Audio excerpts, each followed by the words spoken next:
I'm Anthony. This would have his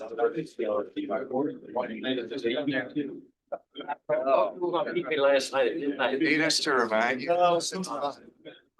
If I could have your attention, please, we'll go ahead and get to. And then you're left. All day. Steve Terrell was cold and everything. Just if I could have your attention.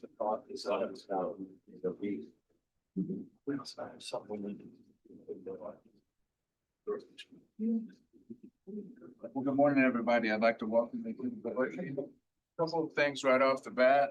First, we've done it already, but I would like to publicly recognize and thank our new members of the board. So Lester Johnson and Damon Williams, thanks for coming back on the board. We're working with you. Mike Dick, Ralph Northam, both alums, gentlemen, welcome. We look forward to working with you, and Don Hall, Don as well. We know that you bring a wealth of knowledge, skills, experience, and network. Look forward to advancing the mission of the Institute with your work. I'd like to thank the members of the administration that are here. I know this takes a lot of work to present this for us. We're very, very thankful for that. Unless anyone has any questions of me, I'll turn it over to Superintendent.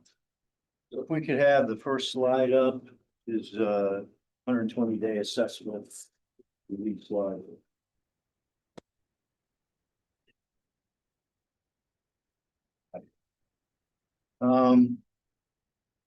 You know, I've been constantly assessing the state of the Institute since 15 September when I showed up. There's a lot of things that are firing on all cylinders, and there's obviously things that we need to improve and get better at. So things in green, we have a strong alignment with our mission and leader development model. I think, quite frankly, for my, having been away for almost 40 years from the experience of here, we do some things so much better than when I was a cadet, and not even close. Leader development is one of them. The Commandant has a wonderful program of mentorship that starts at RATS and moves in stages up through firstclassmen that he instituted 2 years ago. So it's in progress. That is bearing a lot of fruit. The CLE, Center for Leadership and Ethics, is a game-changing capability that we have here, and quite frankly, I'd like to continue to look for ways to expand that, both for our brand and for our cadets. The academic, leadership, military training are rigorous and effective. When you look at this from the two-legged stool, the academic and military legs are stronger, in my opinion, than when I was a cadet here. Our academic program is broader, more. We have 14 majors, many more choices for minors, many choices in concentrations, more opportunity for in academic year cadet research, in the summer cadet research, over global studies. So overseas study opportunities have greatly expanded, and our associations with different professional organizations, but also graduate schools. Cadet commitment, resilience, and pride in the Institute are evident. I think no better example than 12 cadets we had in Richmond yesterday carrying our message forward. They're the most believable, legitimate proof sources that we have. And they're so articulate, mature, thoughtful that I've always told people you can come into barracks anytime you want, talk to any cadet you want, even the ones that I talk to. Are really wonderful human beings, and we should be, and I'm proud of them. I tell them that all the time when I talk to them, how proud I am that they chose this path less traveled. And so all of that is very strong, and we will look to enhance it and make it stronger. Yellow, things that have my attention that need to improve, but aren't particularly broken or in dire need of improvement. Recruitment and retention efforts need to be prioritized and more systematic. More systematic is, I look at this through my lens of my experience in the Marine Corps as a recruiting station commanding officer. The Marine Corps, at the advent of the all-volunteer force, developed a systematic approach to putting 35,000 young Americans on the yellow footprints every year systematically so we could fill the needs of the Marine Corps. Other services that haven't devoted the time, effort, and energy into a systematic approach, they do this as in times are good, they meet it, times are bad, they struggle. And the Marine Corps tends to be steady Eddie, through that. That's what we need to do here. We need to have a predictable process that hand in hand with our alumni chapters nationwide that can reach the entire scope of our country to, one, deliver our message, increase brand awareness, understand the opportunities that present themselves in VMI education, but then with a standard approach to how we do that, systematically moving through the calendar year of, which is different. I'm learning the recruiting has a calendar, because you end on 30 September and you gotta, like, when it says Yahtzee, you gotta be at your number or you're in trouble. Our calendar is different, but using the calendar, using our alumni, using the resource the Institute has to make this predictable. So we're not, don't have to enlist the chaplain, even though he and I start every day together. I'd rather this be just something that happens and is predictable. We have to build a comprehensive strategic communication capability, and we must contract for additional capability in that space. Part of our problem, I believe, is that lots of things are great happening here, but only we know about it. And that's a problem. Because if you don't experience this, we're telling our own story to ourselves. And we need to do that. There's an internal audience that absolutely matters, but there's also an external audience that is very, very important and, has oversight and responsibility roles, and they need to know about us too. And then inevitably in any organization, crises occur, and you have to be able to get ahead of those and know how to negotiate them kind of seamlessly. And so that's kind of what I'm talking about. Everything we do here, and even when we've reached out to some marketing and advertising agencies to take a look at how they could help us, and they've looked at our products, all rave about what we're doing.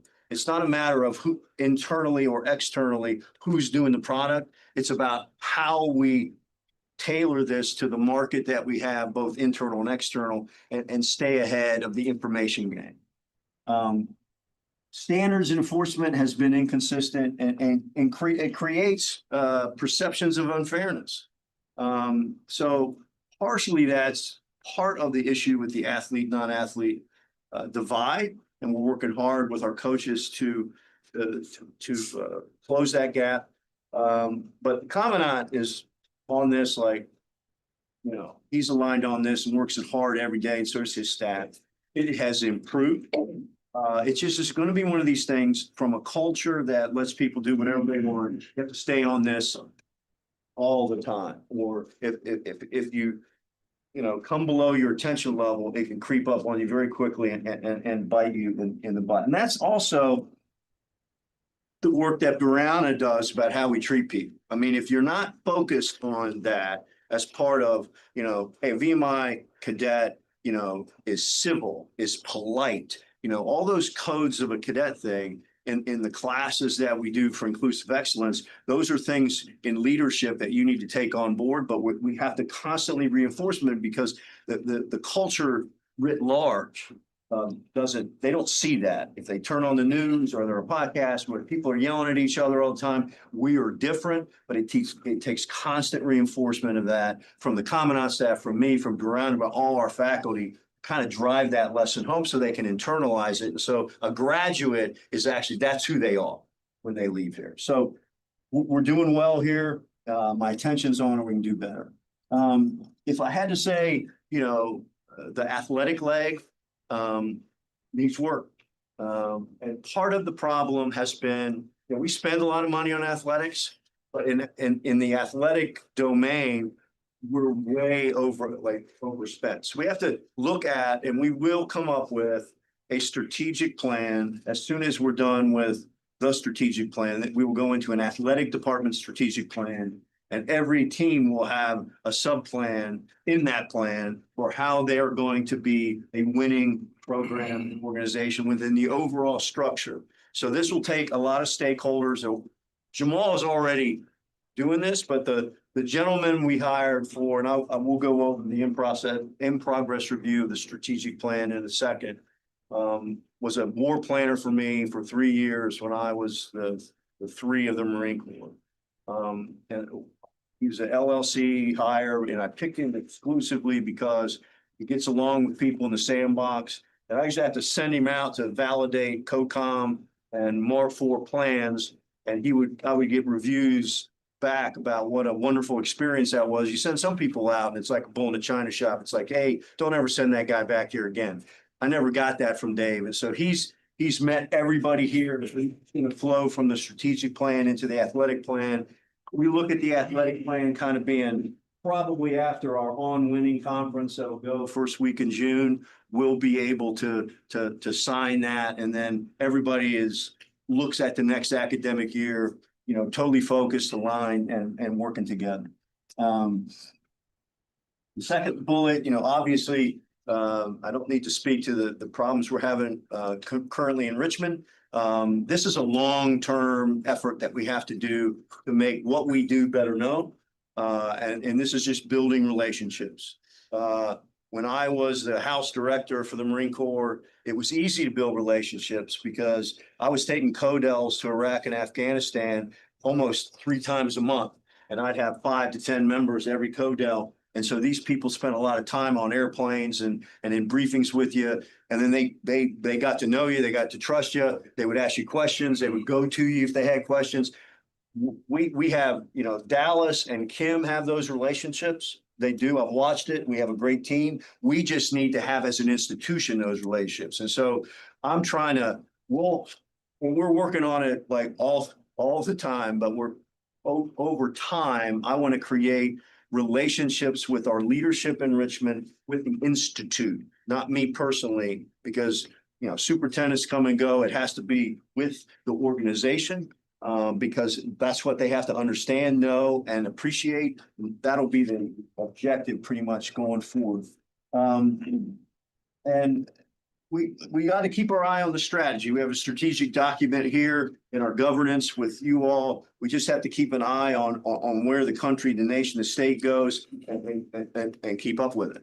And that's, we are a public institution that requires taxpayer money to fill our coffers so that we can run the institute, and we just need to be mindful of that and assess those changes throughout. We make assumptions in planning. We have to validate those assumptions all the time, and if they change, we have to change with the times. I mean, we have to stay ahead of that so we're not back in the X taking fire and not being able to move.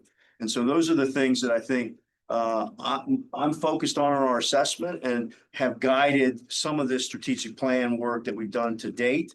This is an in-progress review. It's not done yet. So if you don't like something, don't get, we haven't signed anything, and I can't sign anything anyway until the accreditation process is over. Because if I put this in, it almost like resets the process. We'll approve it. I'll stick it in my back pocket or my desk drawer. And then when we're accredited and all that thumbs up and that process is going well, you hear about that today, then we'll boom, we will put it out there publicly after that process. So next slide.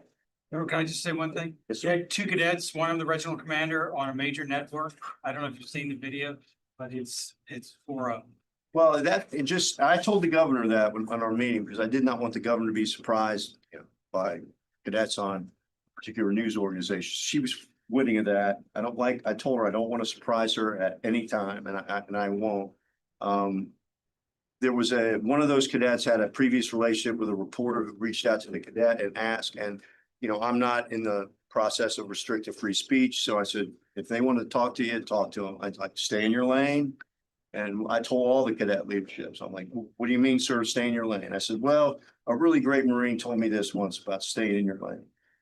And I've used this all the time. If you're out there, Marines, and some reporter asks you, if the chow sucks, and it does, tell them the chow sucks.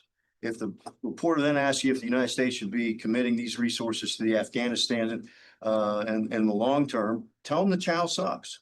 Okay, because that's not in your lane. Okay, so I think that our cadets understand that, and we've got some great spokesmen there. And I haven't really told them hey, you speak of your experience, be positive, be civil, do not accuse anybody. And that's kind of our message to both alumni and our cadets. And so I think you may see them more because they did such a good job. We've had some requests. I'm not here to restrict their access to the media. They're American citizens and they have a right to speak. So, we're just trying to balance all that. Next slide, please.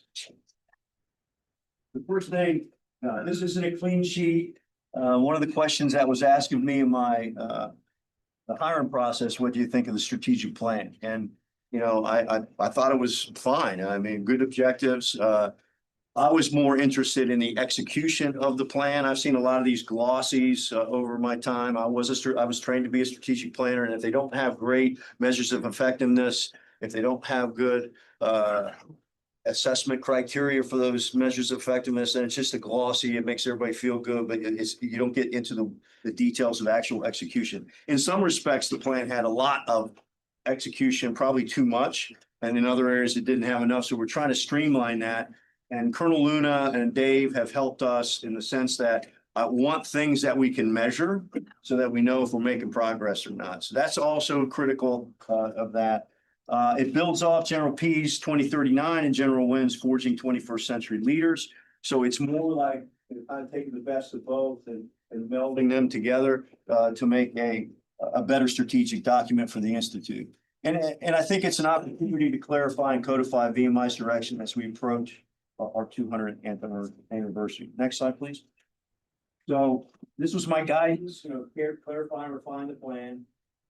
I believe in short, clear, concise mission statements so people can remember them. You get 4, 5, 6 sentences, it's like, no one knows. And what I want to do when I mean that is we'll start, once this is approved, we'll start putting that all over the place. So everybody understands what we're trying to do here, where we're trying to go, what our values are, what our objectives, and you need clarity and conciseness helps there too. We develop a plan of action and milestones for the execution of all these objectives and lines of effort. Develop assessment criteria to including measures of effectiveness, things we can measure. Refine and firm offices of primary responsibility. There's going to be a red dot on someone's forehead for achieving all this stuff, and they will have to brief that. And as we go forward in this in a quarterly way, we will brief. All of us will come together internally and brief, and then we will use those same quick briefing. So we can give you a stoplight chart, probably like the place map before you, and you'll see where we are. And then we can talk about, why do you think you're yellow here instead of green, or why you're red instead of yellow? And we can talk about the eaches of that and get in and whether we need more resources, more time, different people, et cetera. So those are the benefits. And, I wanted to explore reducing core value. We had 8 and we have 8, you have 9, the Navy and the Marine Corps have 3. And so the Army has like 27. I don't think anybody can remember those. I mean, you're a better man than I am if you remember that.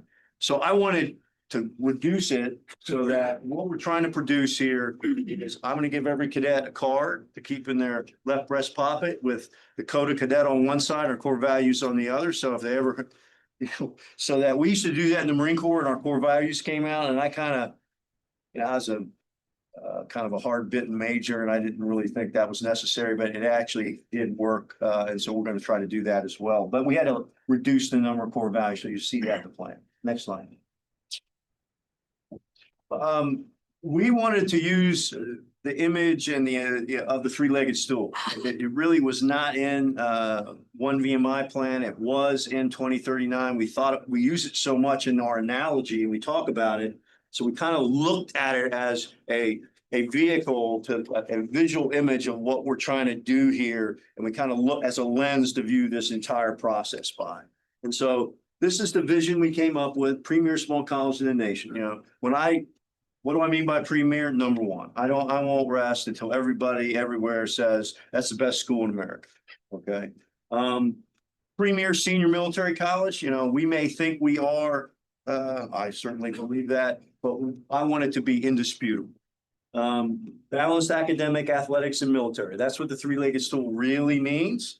And so we need to do that. Top rated employer in the community. We're probably very close to that right now, recognized as a lifelong leadership institution.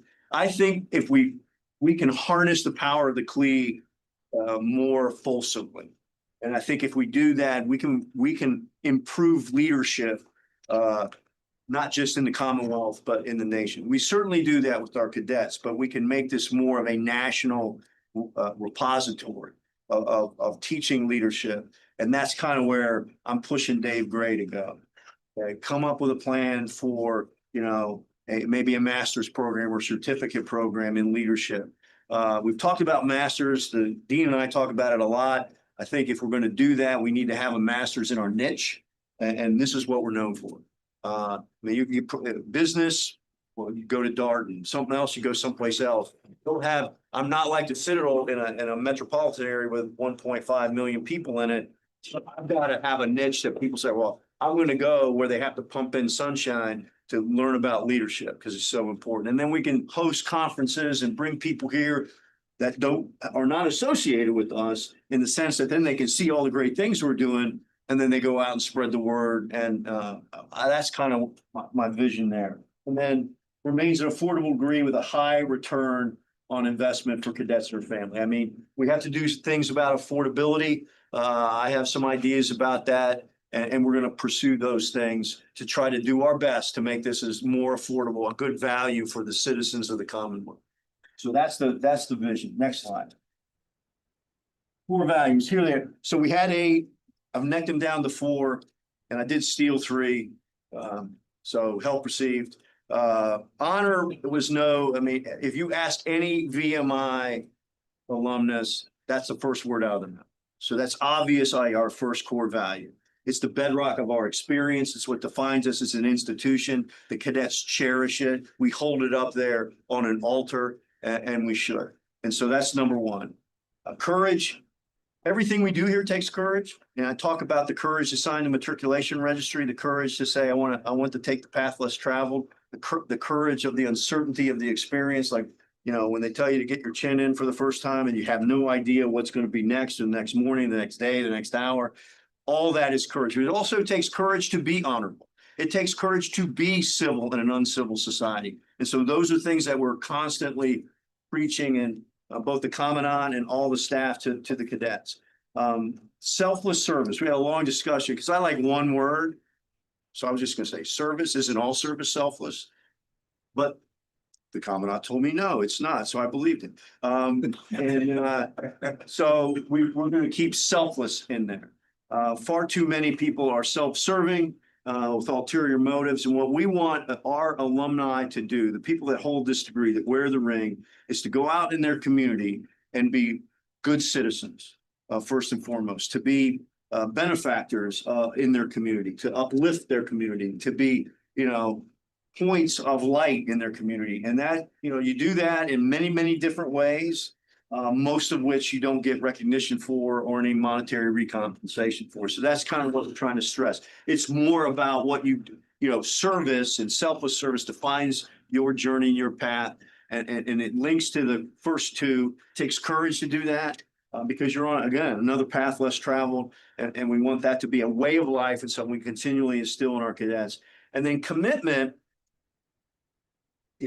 When we came up with our core values as a service, they had different people that they would, and I was in Quantico as an instructor. So they say, hey, go over here. They're going to have you're going to go to a conference room on Main Side Quantico, which is we euphemistically referred to because I was at the basic schools on the other side of the highway as the elephant graveyard. And they were going to have a meeting. You're representing the basic school. Okay. And they were discussing developing these core values. And the big discussion was between discipline and commitment. That was going to be the third one. Many people thought it was discipline was our third core value. And really what the discussion went to is the commitment to the other values and the way of life, the harder path, which is really the value. Like we teach you a lot of things here at VMI, but it's the commitment that you have individually and collectively, which defines the experience. And that's why in the Navy, the Marine Corps, we decided on commitment vice just pure discipline. Is discipline important? Yes, but it's not just discipline and self-discipline, it's the commitment to live that life that is the value. And so those are what we have right now. and how we intend to define them. And so really what we're hoping is through teaching these, that just like I could describe them right now, you know, a rat at the end of the rat line when they break out can have that same discussion with anybody. And so that's the goal here. And they will be posted, and once we approve them and do that, we'll put them up there so everybody can see. Next slide, please. Yeah. Purpose and mission. We had a very expansive mission. It's in a backup slide. And so this is a work in progress. This is just this is one data point here today. I don't know that this is the final one, but the purpose, you know, VMI through education of young men and women within a framework of military discipline to reduce citizen soldiers. We may be able to expand on the purpose a bit, but that's based on the 1980 catalog. Okay, going all the way back to probably the catalog we looked at one point when we were deciding to come to this place. The mission: produce educated men and women committed to the core values of honor, courage, and selfless service to provide the nation with citizen soldiers prepared to defend their country in time of national peril. We may add about serving their communities in time of whatever, but I'm trying to keep it, you know, very short so people can recite it, memorize it, and live that mission. Next slide. So these aren't very different from the one VMI General Wins's strategic campaign. Number one, and it's number one for a reason: recruit, retain, graduate exceptional cadets. Every cadet a leader. And that really, I think, and I saw it, and it really kind of hit me like boom when I saw the breakout. You know, the commandant and his staff were out there, but there was a very light hand on the till watching cadets from third class, second class, first class run this final exercise for our new class, the fourth class. Very impressed with the leadership, the supervision authority, the professionalism that I saw throughout the entire, and it took the entire Corps to pull this off. And they did a magnificent job. Every cadet a lifelong learner. We are an educational institute. One of the things we're going to produce here, or I'm going to kick out, we're still in early stages, is a reading list. Okay, I think part of our problem, my opinion, is they spend too much time on this and not enough time with their nose in a book. Okay, so we had a cadet who was interested in doing that, did like a first draft, and I looked at it, pretty good first draft. I put my ideas in it because I'm gonna give them about 5 books every year that kind of build on one another, kind of define the experience and what I want them to understand. But we have to make it from 5 books that resonate with all cadets. Okay, so we will vet this thing probably to death, which is what we like to do here. But you know, it will be a list that will go, okay, and all our stakeholders will have some stake in that reading list. The ones for the rats, I think, are already, I've pretty much chosen those. And I would like to get to a point where I actually send those when when I know they're actually going to come. I don't want to give away free books to people that are going to show up. But you know, those books are Carry Water, Chop Wood, which kind of defines that the process, you don't have to always understand the process. It's the end goal that's important, and keep your eye on the objective. It's Make Your Bed by Admiral McCraven. It's Grit by Angela Duckworth, just to talk about, you know, what it takes, pride and perseverance. And then Mindset by Carol Dweck, who's a PhD in psychology. It's the open vice closed mindset. And then probably maybe the greatest book I've ever read, called Man's Search for Meaning by Viktor Frankl. And so I think if you read those 5 books when you're either coming into this experience or in it, it will be like, oh, I see what they're trying to do here. And it hopefully will help retention, but they're 5 good books and you should probably read them anyway. And then we're building the ones in the other classes to kind of reinforce what we're trying to do here. But that's about being a lifelong learner. Like, just because you have a degree here doesn't mean it stops. And we want to create that spark in every cadet. Every cadet and athlete. We have an amazing amount of club sports, almost 500 NCAA athletes. And we want to continue to look at that, because athletics in a fit and physical, like a strenuous life, Teddy Roosevelt said, is what we should look to instill in all of our young men and women. And quite frankly, if you spend any time on post and you're up in the morning with the rising sun like I am most days, there's more people PTing and being fit around here than I remember when I was a cadet. And back then we all had a commission supposedly. So and they do it all times of the day. I wish, when it was 20 degrees, they would like wear all the gear we give them, but they run around in shorts and a t-shirt. And I'm like, oh God, I don't know why you're doing that, but it must be youth. But that's the stress here, and it will be, because again, we say the three-legged stool for a reason, and that's, you got to have that part of it. And then deliver a premier higher education environment. That speaks to facilities, our staff, our faculty, everybody that touches a cadet here, has to be of the highest value in our facilities. And we have amazing facilities.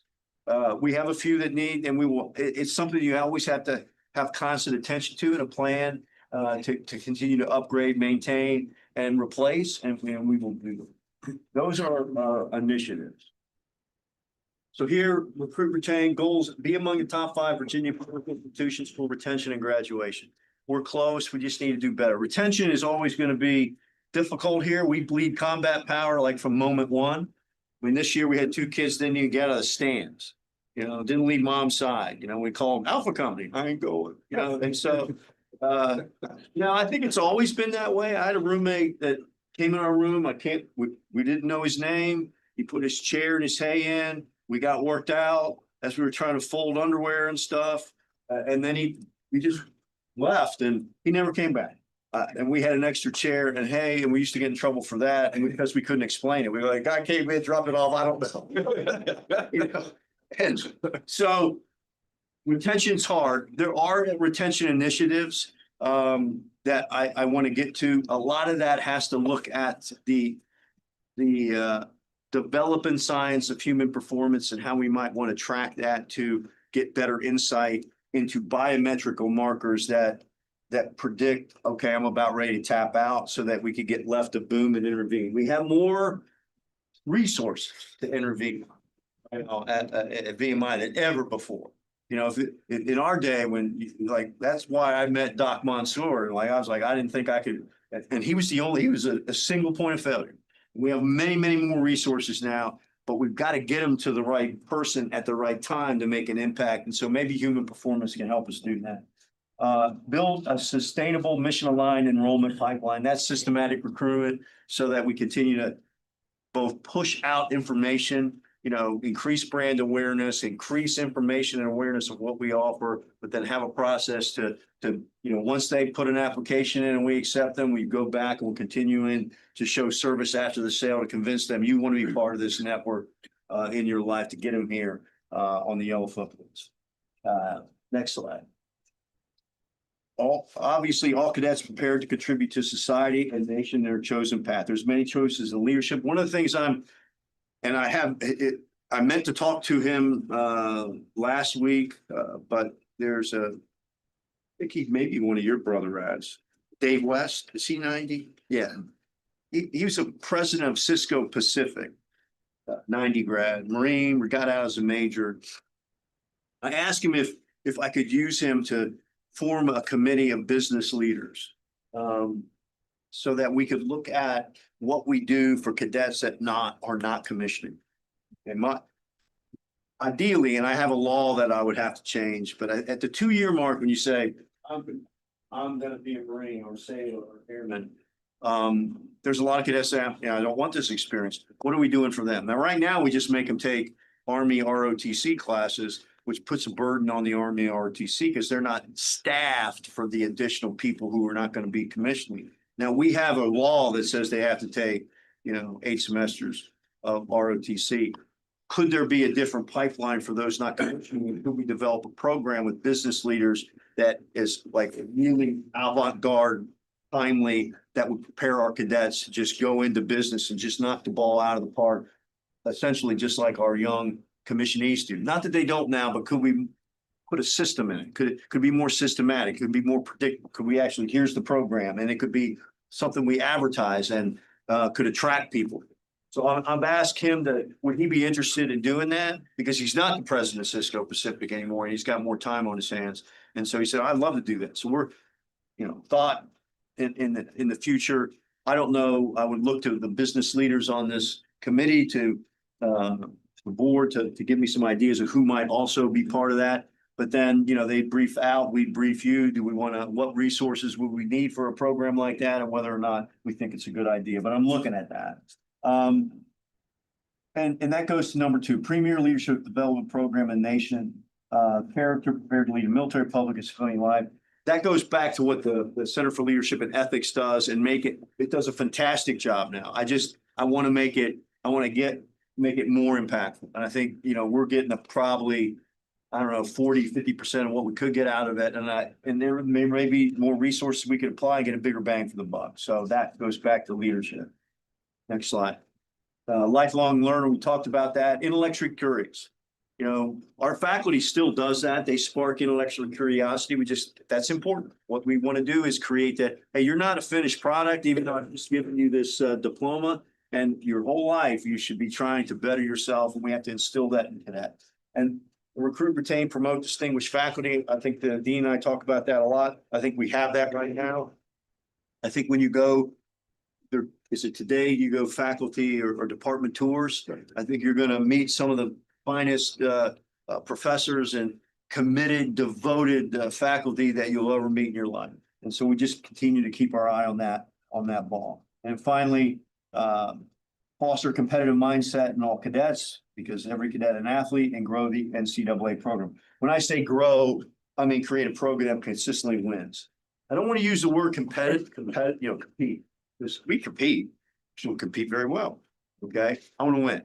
And when Jamal and I hired Coach Ingram to meet at lunch today, I told him, I'm like, I want to win. Okay. And I'm strong challenge, but I'm mindful of, there's a scene in my favorite movie, which is Miracle. If you've seen it, the greatest sporting event I've ever watched. And I never played hockey. I don't even really understand the rules, but, I remember being a kid and watching that play out, but the movie, they're going to hire a coach for the hockey team, and they're all in Colorado Springs. And, he tells them right off the bat, I'm going to beat the Soviets. And they're like, pretty lofty goal, Herb. And he goes, well, that's why I want to pursue it. And that's why I want to pursue it. I want to make us a consistently winning athletic program in all the athletic sports we have. Jamal and I are looking at ways, and this goes back to also admissions. I think there's opportunity for another sport, maybe with that we already do, like female lacrosse. We have a pipeline school. We're at the back gate, has got a great program that wins consistently, and that's 55 more hard charging female cadets here. I don't know whether we can afford it, but it's sticks and helmets. We already have a field, but I think the core would benefit from those athletes. And so that's something we're looking at. We're not close to making a decision on it, but it's more in tune with getting people to come here and filling the barracks up. So those missions are aligned. Next slide. Deliver premier higher education environment, invest in facilities, operations, auxiliary service. We do that today.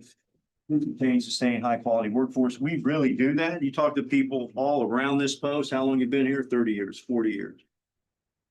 And they love cadets, and they love what they do here. And they have a very high sense of purpose in what they do. And it's really good to see, but we need to just keep that. I do need to hire more seamstresses. I don't know where I'm going to find people who sew. I may have to go to Asia. I don't know. I mean, I literally don't know how we're going to do that, but I've got, I think, 3 ladies down there. I'm not gonna, because you don't speak about ladies' age, but they're very mature ladies. And soon they're gonna retire, and then I won't have anyone. And we'll be buying stuff off the shelf and say, well, cinch your belt up. I don't. And part of the comments about, pets don't look well. That part of it is the lack of tailoring to uniforms, because we own them, they don't. And the throughput of that. So part of that, when you say high quality workforce and auxiliary services, we have to keep an eye on. We do their laundry, we press their people. We sew things and we have to have people that know how to do those things. And that's kind of like, you have to have a plan to do that in the future. So we're looking, it's got my attention. We're looking at that. We have one person that's a young person that works in there. She just had a baby. So she may be a single point of failure in the future as most of the workforce is quickly approaching retirement age. Way ahead. Still analyzing fiscal implications of initiatives and goals. You know, Dallas always, you know, he's the Debbie Downer of every good idea. I love him for it, but you know, money is important and we have to make sure this is fiscally informed, and we are doing that. Further coordination with all the agencies for alignment for fundraising campaigns. I talked to Dave a lot. We haven't done a campaign in a while. But once this plan gets here, our priorities should naturally flow from a good strategic plan, and we can start doing some campaigns to get the resources to actually make it happen. Again, roll out spring, fall, depending on when the accreditation process is, you know, done and approved, and then we will roll this out so as not to impact that in a negative way. Next slide. That's our current mission. And that's just, you know, there's a lot of good stuff in there. It's just it's bigger, it's harder, it's more complex. And I'm trying to make it so that people can actually recite it, you know, like the Lord's Prayer or something, and everybody is on point with that. So that's kind of where you could see between the two, kind of what we took out. Doesn't mean we still don't do those things, but we didn't put those things in the mission statement. I could probably put those in an intent statement that I've yet to develop, but I can also with intent, mission, purpose, and align the strategic plan. That's the last slide, so I'll answer any of y'all's questions.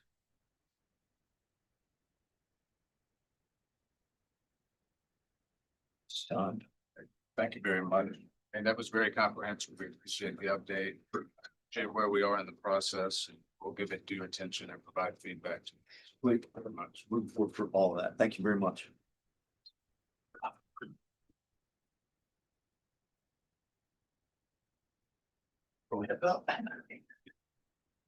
If you're ready. Good morning. Want to give you a brief update. Some of you heard some of this yesterday, but this will be a focus on where we're at currently with strategic enrollment. So just some general updates for you. The OBBBA, the One Big Beautiful Bill Act, that's the legal name of this. Provisions in it that if you remember in the fall, I actually briefed on and what we were tracking and looking at. I just want to close that loop for everybody. So in terms of what we're looking at for impact to VMI, plus loan provisions. So that is going to go into effect in July. We're waiting on the final negotiated rulemaking. But what that means is families currently can borrow an unlimited amount of plus loans for each child. This bill says they can only borrow $20,000 per year per child, with a lifetime cap of $65,000. So that's going to be an impact to some of our families here. Our current cadets that either have borrowed a loan before or their parents have a loan, they're grandfathered in. So it's really going to be the rats coming in and then the future rats after that, that we're going to have to figure out a plan for. But with those plus loan provisions, even if a parent were to pay it off, so they have one child and they go to the 65 and they pay it off, they can't borrow. It's lifetime, whether they pay it off, whether it gets defaulted on or whatever. It's a kind of a one and done. In terms of the Pell Grant, so if you remember with the Pell Grant, there was a lot of talk about if they were on a full ride scholarship of some other kind and they were Pell eligible, they could no longer receive their Pell Grant. They have clarified that. So what that means in VMI language, and I'll pick on Jamal. So if we had a full ride athlete, for example, they can actually get their Pell Grant back. Now, that is going to remain true. So we were worried that that would not be the case, but they have said it has to go to the cost of attendance, and we do not award any full scholarship up to the cost of attendance. We only cover their bill. So that is just closing the loop for you there. No impact anticipated to VMI, which is a good thing.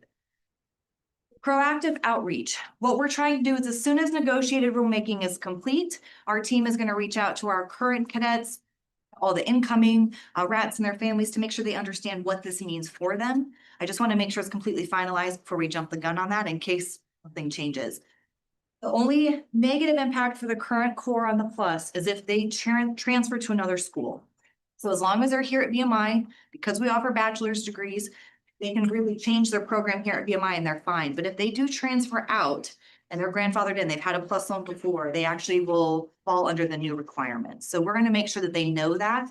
And part of, if they do leave, as part of the out processing kind of communication as well. CRM Advise, you're gonna hear that a lot from our team. That is retention software. So we are still in the process of implementation on that. As you can imagine, we want to get it right from the ground up. And what this is going to allow us to do is do proactive post-wide retention tracking. So think dashboards, think stoplight, high risk, low risk, medium risk. The commandant can see it, we can see it, Journal Furness can see it, department heads. So we're in the active process of creating kind of those metrics at the moment, and we're hoping to go live later this spring. There's some data issues with that. We're trying to make sure that the data is clean if it's pulling into the system. We want to make sure it's done right. And then that pulls right directly into Colleague. So Colleague is our student information system. I apologize, you've heard me talk about this a long time, but we're still trying to use it to the best capability. So being more efficient, making sure the data is going in clean, making sure reports are coming out clean, and just being more proactive for all departments. So to give you an idea, and I will pick on cadet accounting, trying to improve some processes for them in setting up direct deposit. So our cadets actually can have their excess financial aid directly deposited into their bank account. That requires some system changes and optimization with that. Or allowing families to make their deposit for admissions through Nelnet versus going in through an internal process. So those are the things we're kind of working on holistically across Post. And then recently we were tasked with creating the Strategic Communication Committee. This committee is really focused on the who, what, where, when, why, and how of everything that goes out from VMI. So it's a coordinated effort with the CLE, business and marketing, the alumni agencies, enrollment marketing, which falls under strategic enrollment. And it's making sure that we're all in alignment on where our messaging is going, how it's going out, and who we're targeting. So on the next slide, this just gives you an example of what we've done within the last month or two. So I want you to memorize this. No, I'm just kidding. But what this basically is showing is who's the lead department, who submitted it, what the campaign is, where it's going, and we can actually track then everything that we're going and find our gaps, find maybe where we're doing double duty, like we don't need to have, you guys are here in this market, let's save some money and move it to this market instead. And so this is kind of our big approach and starting point for that. One of the other things I'll point out is a big kudos to communications and marketing. I had tasked them with an infographic. So we were able to create, and I have copies for these in the back. This will be postcard size, but think of this as a really quick and dirty facts about VMI. This is what we want them to know about us. It's got our rankings and everything on the back page. I'll leave some at the back table for you. But this is really something that we're trying to do in coordinated efforts across Post. And so we want to make sure that our messaging is all consistent. Slide, please. Turn it over to you now. Ladies and gentlemen, good morning. I know time is precious today, so we'll dive right in to give you a quick update for the RATMAS 27+3 that we currently are recruiting for. So a new look to our weekly admissions report that is distributed internally to stakeholders here on Post. Don't want to cover everything, but I do want to highlight some key points. Some of these will be interesting and informational for new members of the board when we're looking at the funnel holistically. So the first thing to point out is we currently sit at 1,519 submitted applications. So that's actually down about 13% from this point in time last year. That in and of itself may be a little bit of cause for concern if you didn't factor in that we are actually up about 20% in deposits. So as we're getting smarter and strategic about where we're deploying resources and focus more on conversion rates, we're seeing a lot of positive momentum, a lot of positive energy in getting folks through the admissions funnel. For those that are new to the board and those that have been on the board for a while have heard this for 3 years since we implemented the Common App. On average, when a four-year public institution of higher education adds the Common App and starts accepting applications through the Common App, you see about a 15% increase in applications, and inversely, you see about a 15% decrease in yield. Over the course of a decade, the increase in applications goes to about 25%, and then yield as such decreases by about 25%. So why I say the cause of the 13% decrease in applications year on year is not a cause for concern is because since we added the Common App, we've actually increased applications by 92%, blowing that 15% out of the water. So again, knowing that we're up by 20% with deposits at 173 right now, we sit in a really good position to achieve our goal, which remains 500 rats that show up the third Saturday in August.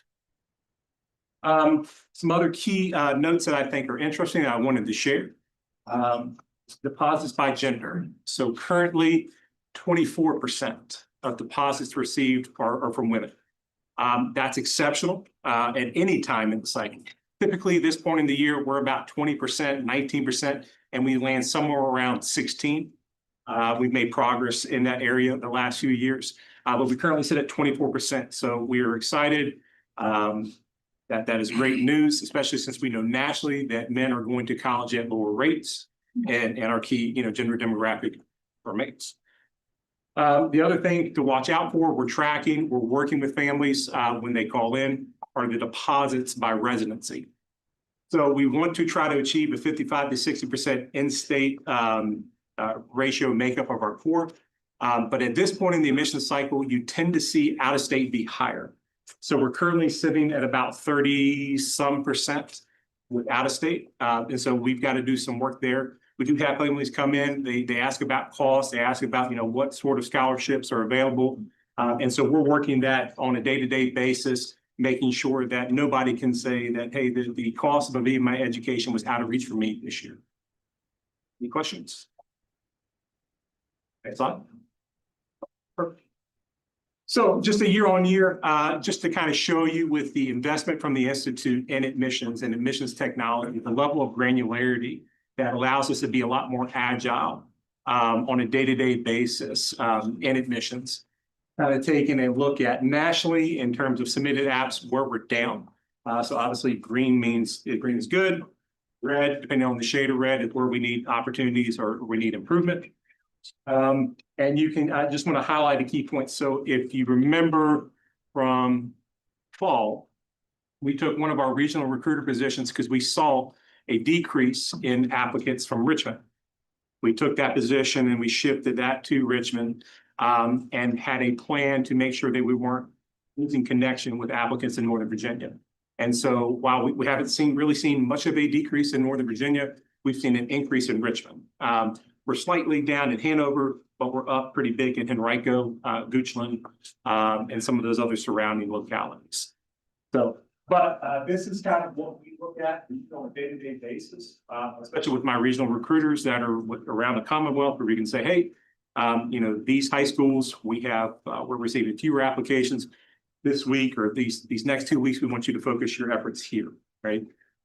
So again, just kind of showing you this is the level of granularity that we operate, with on a day-to-day basis. And it's a big thanks to all of you here, to the Institute for your investment. Any questions? Perfect.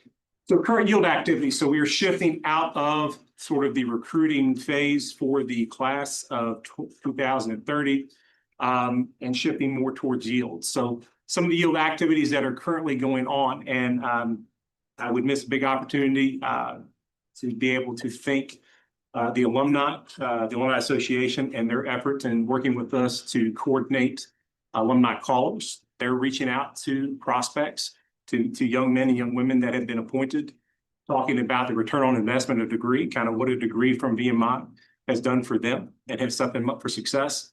We have our Parents Council that are also making calls right now to the parents. So we know that cost has been a concern in the past, but just saying, look, my son and daughter is currently attending, did attend.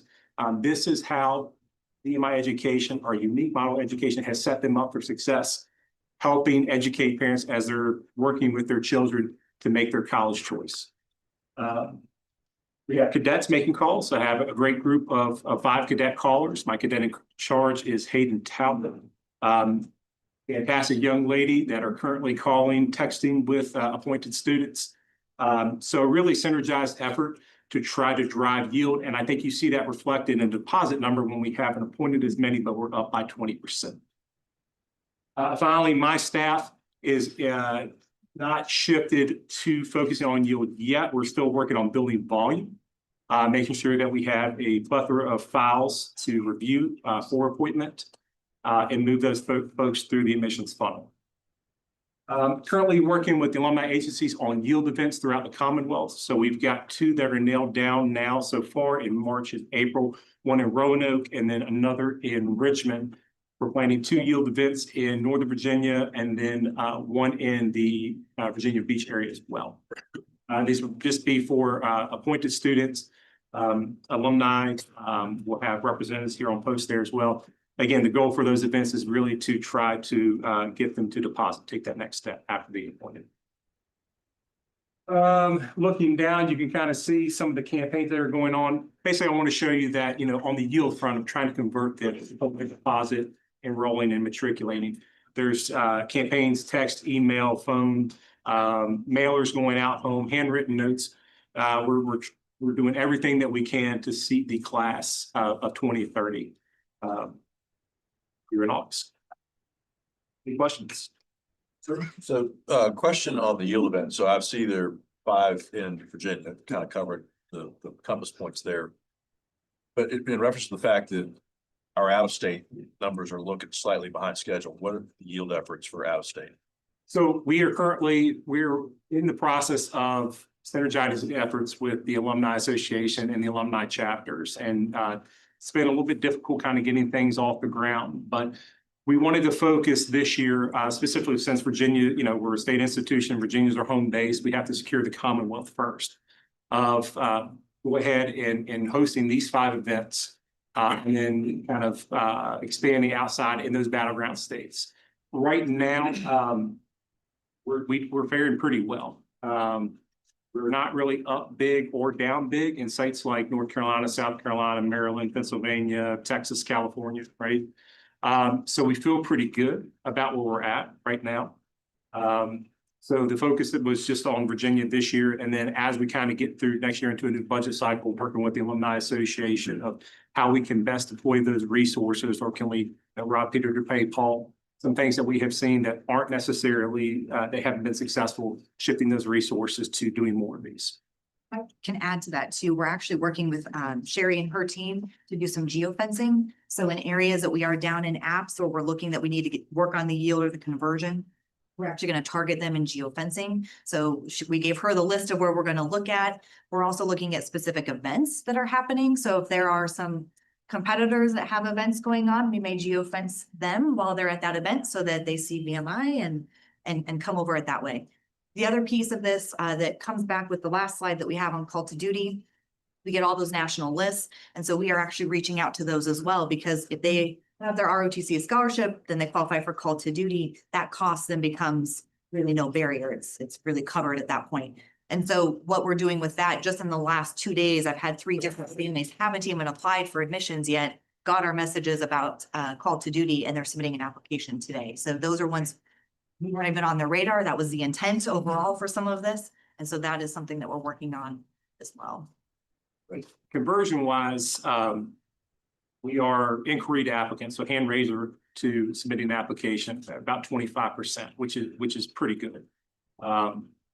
We are, in terms of applicant to deposit, it's still early in the cycle, right? We haven't gotten to the regular decision deadline of 1 February, but about 15–16%, which again is real good for this side. Out of state, the conversion rates in terms of inquiry to or prospect inquiry and inquiry to application are still really good. What's positive, and we'll talk about in the next slide, is what the classes of 31 and 32 look like. They look very healthy.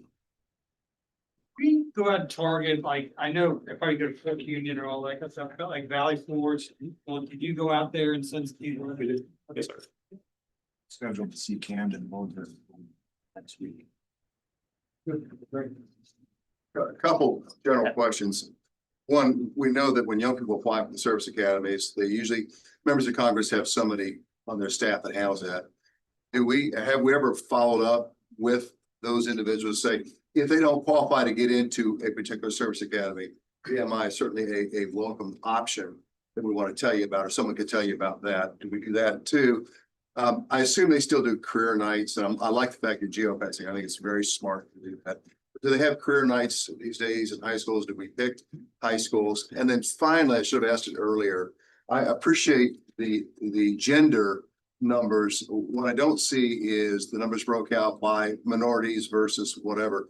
Do we have that? We track that? Because my understanding is we're a little bit on the low side, minority wise, compared to some other Virginia institutions. So I'll answer your last question first, and I don't have to answer that question because the question is optional on our application. We don't require them to disclose that information, and most don't. So we are in a sense race blind when it comes to reviewing an applicant's file and making a decision for admissions. Colleges do have quote unquote career nights. There actually is a program in Virginia called VACRA, Virginia College of Associate Registrars and Admissions Officers. There's a fair schedule that starts in September and runs through November. It starts in the western part of the Commonwealth and moves east. And we participate in that fully. So we get a chance over the course of those months to, if they attend, basically interface with every young person, whether it be a senior, junior, or sophomore, at those types of events. So we try to strive to get to about 350 recruiting events annually. And with a small staff, it's hard to do. But that's where we really rely on our alumni. We rely on our cadets that help us with furlough recruiting efforts to be able to achieve that number. In terms of the academy list, they don't share that list with us. If we could get those lists of who did not get an appointment, we would be going after them, but that's not something they actually will release. So. And there's some ways that some of us might be able to help with that, because again, they have a designee on their staff that helps them through that process. But as we all know, a lot of young people do not get into the service academy, especially from Virginia. It's harder, unless you're from the rural Virginia, you might have a better chance. I was gonna say, well, I mean, we did in the first year from the Army, we did receive their non-selectee list and reached out to them. The academies since then have started to hold those lists a little bit closer to the chest. Did they give a reason why? No. No, but if you look at last cycle, they were pulling off of their wait list really late. Yes. And that's where we kind of saw some of our drop off, is they were pulling into like June, July. So our normal rolling average of cancellations for matriculation was way higher. And then when we go back, it was, oh, academy. And they don't typically pull in that late. So our assumption is that they are holding it because they're facing the same cliff that we're facing and everything else. And so if they're not being as well. Yeah. You know, on that, we may be able to ask certain friends at the national level to that's a policy change that you could ask to be put into something like the NDAA. That they would have to share that with senior military colleges because it's a benefit of the nation.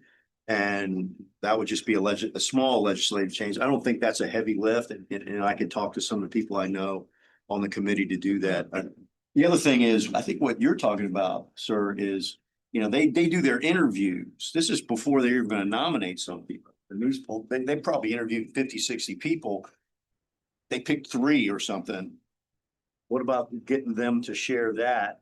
And that's just simply to talking to, you know, we would start with the Virginia delegation in the Congress. And then, you know, could you share those lists, or could, you know, it'd probably be, you have to do it voluntarily, you know, check a box if you don't mind us sharing a list with senior military colleges if we're not going to nominate you for an appointment, so that you can continue on this pathway to drink. Those are things I think, if there's policy barriers, that's what the NDA. So we may be able to do. I have my West Point board meeting on the 23rd in DC, so and the congressional delegation there will be, I'll. Yeah, I appreciate that. Thank you. Resources. I remember a couple of years ago, a lot of manual systems that, and you guys automated and advanced that. How's that going? Is it in terms of technology and in terms of resources? Where are we heading? How's it going? And what do you need to make your team more efficient? Absolutely. From the admissions standpoint, you know, the CRM that we purchased and we utilize is very robust, right? But, you know, you don't want to throw everything in the kitchen sink at people all at once if you want lasting and sustainable change. And so we're trying to slowly bring on new pieces. I mean, there's a AI chatbot, bold agents that can, for informational items, we can look at robocalls. At times we know kids will be available or they're not in school, about deadlines or missing this, you're missing that. I mean, we don't want it to take away from personal, interactions and those personal relationships. So we're bringing that on piece by piece. And we're slowly bringing on different departments on post and utilizing the system and kind of synergizing efforts.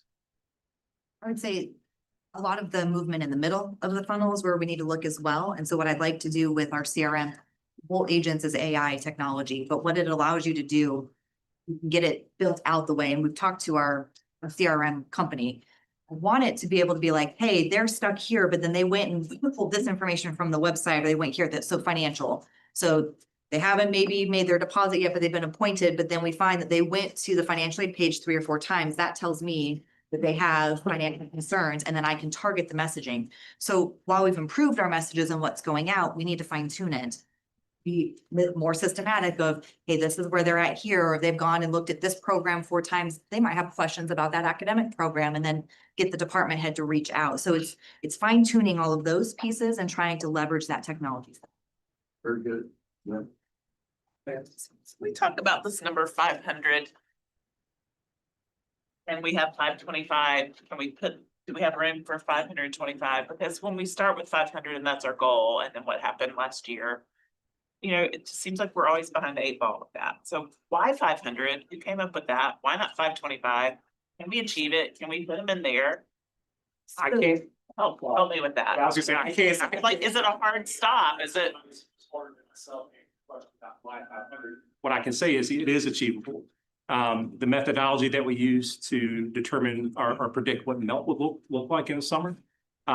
We needed to get to 571 deposits, and that included cancellations, in that number last year, and we were at 568. I mean, we were able to. Are we stopping? Like, is it? It's not, no, No. if we get to 500, we're not gonna go, Yeah. cool, we're done. Right, No, right. if we brought in 525, or this is not what I'm saying. If we brought in 600 one day and I have to go to the superintendent's house and be like, sir, we're gonna have a problem. I'm gonna have 600 show up tomorrow. That's a great. Every problem empty for us to rooms, have. I can tell you. Now, to be clear, that is not what we're going for right now. We want to be very strategic and bringing in the good, solid. But we're never gonna stop at 500. If it's 525, if it's 530, whatever it may be, we are gonna bring that in. We have the resources. Commandant is aware of this. I'm sure it'll cause a little more heartburn on his end, but we have the capability to bring in more. Now, to the best of my ability, and I will defer to General Clark, 500 is what the budget is built off of. And so that is always going to be the primary goal. And of course, our goal is always the best class we can bring in. And to your point, though, I mean, I think as we look at it, and why Shannon is also retention, under her guidance is, you're bringing them in, you want to retain them. The commandant's focused on retention. I'm focused on retention. We're looking at, 10 and 5-year rolling averages. So you're predicting how many, it's rare. We did a mental health, for every class when they brought them back to March early for the inauguration. So I brought a speaker in, talked to every class. It was very, the rats filled up Gillis, like, standing room only. The thirds had like maybe 1 row of the balcony. The seconds had 3 or 4 empty rows on the bottom deck, and the first class was like half of the bottom deck. So essentially, we have to be better at that. Part of that is what we do with academics. Part of it, people just get tired of the grind. So you got to find people that actually, like I talked about yesterday, our market really is 200,000 slice of this 3 million 18-year-olds every year. And you want to try to hit those that really, find them that want to embrace the challenge, and you try to keep them here. We will continually look, because that's a rheostat. Like, say we have a rat class you bring in, it's 550. Oh, no, they're stacked all the way up on the 4th day. And then all of a sudden we have a really tough rat line, but we only lose 40. Okay, well now, and we have better academic support. We've got more gritty kids, and we don't have that melt over the last 3 years. Well, over time, if I can't have 4 or 500 person classes in barracks, I don't have, that is a problem. Then they're sleeping in my bedrooms, and the dean's got some empty rooms, and But so we have to keep an eye on all of that. Like, what's the actual attrition for the first year process? Who doesn't come back for their next year? And we're constantly looking at those numbers and refining the process. I think, over time, I would like to be more predictive about when people are deciding to tap out. I'd like to get left of that boom.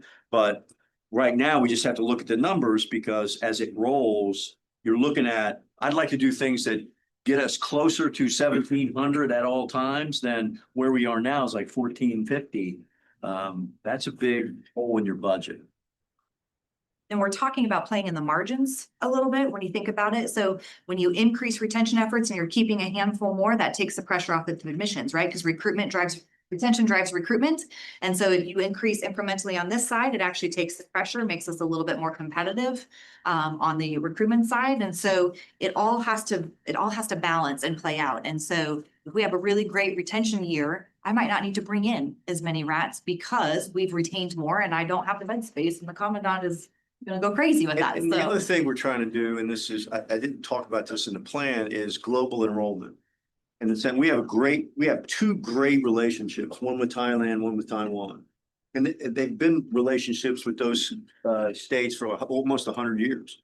I mean, the head of the Thai army just retired as a class of '88 grad. I mean, so I'm going to do a Pacific tour here. And the whole idea is these, like, one or two kids from Japan, one or two kids from Korea, Indonesia, also, they come here and quite frankly, they look at what we're trying to do and they're like, it's not that bad.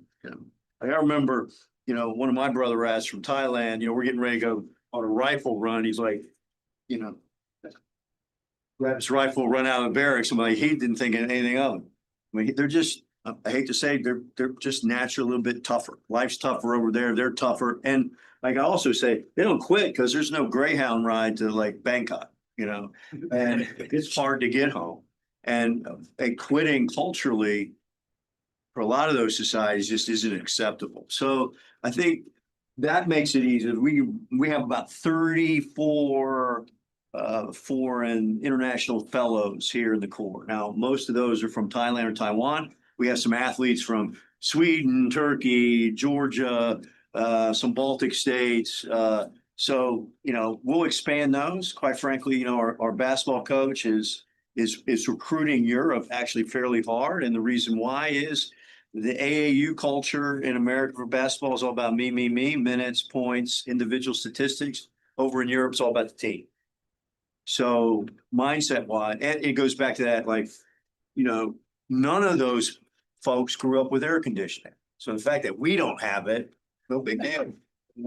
But some kids, like, hey, where's the AC? But just for the record, I was approached about putting AC in the barracks. That will never happen as long as I'm here. Just publicly. It will not change that. So that answer you're welcome. We're gonna try to go a little bit quickly for the sake of time. I know Joe has one more slide. Just looking at the class of 2031 and 2032 and looking at conversion rates. And so our current conversion rate is a little bit over 5%, or actually a little bit under 5% in terms of suspect to hand raiser or suspect to inquiry. Currently, for those two classes, Virginia, the conversion rate is about 10.2%. So that's positive, a good step in the right direction. And our battleground states, Mid-Atlantic, Eastern Seaboard, plus Texas and California, they're converting again from suspect, so a name that's purchased, to raising their hand between 16 and I think 38%. So again, those are good indicators that we have a healthy, robust potential applicant pool for those two classes. And finally, just the call to duty update. These are current recipients, so the class of 28 is a little bit lower. I would not stress out about that number. That is just following the cyclical process with ROTC in general. So this becomes one of our primary recruitment efforts as well, is getting those ROTC scholarships here. At last I knew, and someone can correct me if I'm wrong, so I will take ownership for that. But if we don't have those, we were anticipating for this class not having the Army campus space that Kilborn can hand out. That is a good chunk of what helps us with our recruitment efforts. To Joe's point on the prior slide, those should be coming back in the class of future class of 2031. And so we'll kind of re-level set a little bit here. So with that, I'm going to turn it over to the next speaker unless there's other questions. I just wanted to say real briefly that we've come a long way in the last 3 to 5 years in this area. And a lot of reasons for that. Most amongst them are the leadership of you two and your teams. So thank you very much for all the work that's ongoing. It's never ending. We can always do a little better, but y'all and your teams have really done well. So thank you. Thank you all.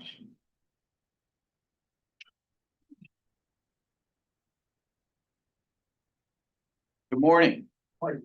So, a few things I'll update you on, an active program, and lots of good things going on. I'd like at this meeting to talk about rat fall performance.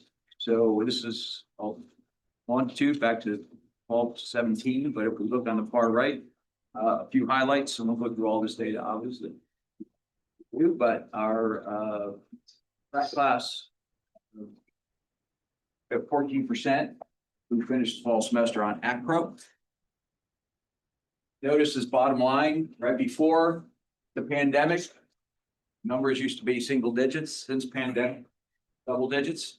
Anecdotally, right, faculty still report got some challenges of what K through 12 is producing, especially high schools, in terms of preparation for college and trying to get at that with trying to bring students up to speed. We talk about our small class, our small overall core. So I just point out a couple things here. The class of 25 and 26. 25 had a very low percentage of grad class who finished this fall semester. Although 26 had a very high, that was a very small class to begin with. That was the class that came in at 74. So we're sort of in a norm now. 92% of the RAC class finished the fall semester.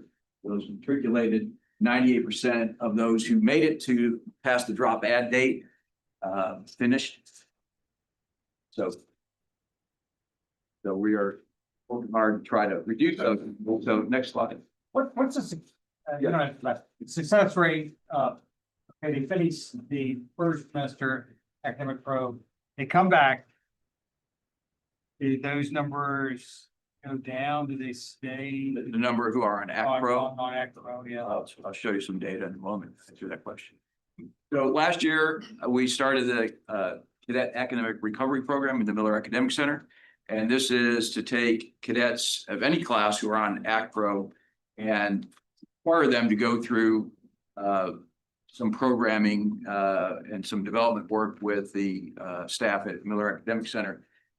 Last year, first time it was kind of one size fits all. This year, it's been very tailored to the specific needs of the cadet. So what's driving their ACPRO? Sometimes it's study skills, sometimes it's time management, sometimes it's note taking, and some have GPA problems, some have credit hour problems. So trying to tailor that. Next slide. Lots of data here. The important takeaway here, not the numbers, but at the top, there's lots of reasons to be on ACPRO. Could be your cumulative GPA, your major GPA, your yearly hours earned, your cumulative hours earned, or some combination of that. So this chart, if you were to sit through it, would just tell you all the different reasons. 63 cadets in the fall of 25 were on ACPRO. Next slide. A little more breakdown here. Just point out the class 29 rats who come in as matriculants in August are not on ACPRO. They can't be on ACPRO till January. But if you're a readmit and you're academically the class of 29, you could be on ACPRO. So those two in the one on ACPRO in fall 25 and class 29 is not a brand new matriculant in August of 29. That's someone who's academically at 29. Next slide. So now in the spring, what's happened? We actually, when you take all the rats who came back 58, 57 on ACPRO, add that to the ones who were on ACPRO who didn't get off of ACPRO. And there were 19 who got off of ACPRO from the fall, and a few that didn't come back. either because they didn't want to come back or because we asked them not to come back. But we have 125 on ACPRO who are continuing on in the program. And the rule here is pass it on, but there were several cadets who got off of ACPRO on their own without doing what they signed. They said they were going to do, so they get to stay on ACPRO for a semester, even though technically they're not on ACPRO by academic standards, but that's a little bit of a punishment for saying, I will go to all these sessions, but then not go. One of the things I will say we're developing is this is sort of after the fact. Hey, you got onto ACPRO, and now we're going to a lot of people get some help. And so we're trying to build a system where they look at first quarter and midterm grades, say, hey, you are on the track to go toward ACPRO. So now we're going to intercede and make you go get some help. Hopefully not get onto ACPRO. So that's the next step. And then here's cumulative academic year GPA, not the fall, for the last several years. And again, just this to point out, we're sort of plus or minus trending, no great trends up or down. Typical thing, fourth class has the lowest GPAs, better with time, a little bit of that is attrition, but a lot of that is just figuring out how to be a college student and then having systems. On SACS accreditation, we are in the midst of it. This fall, we had finished our draft of the report. We sent it off to an outside consultant. We received his feedback in December and January. We made lots of edits and changes.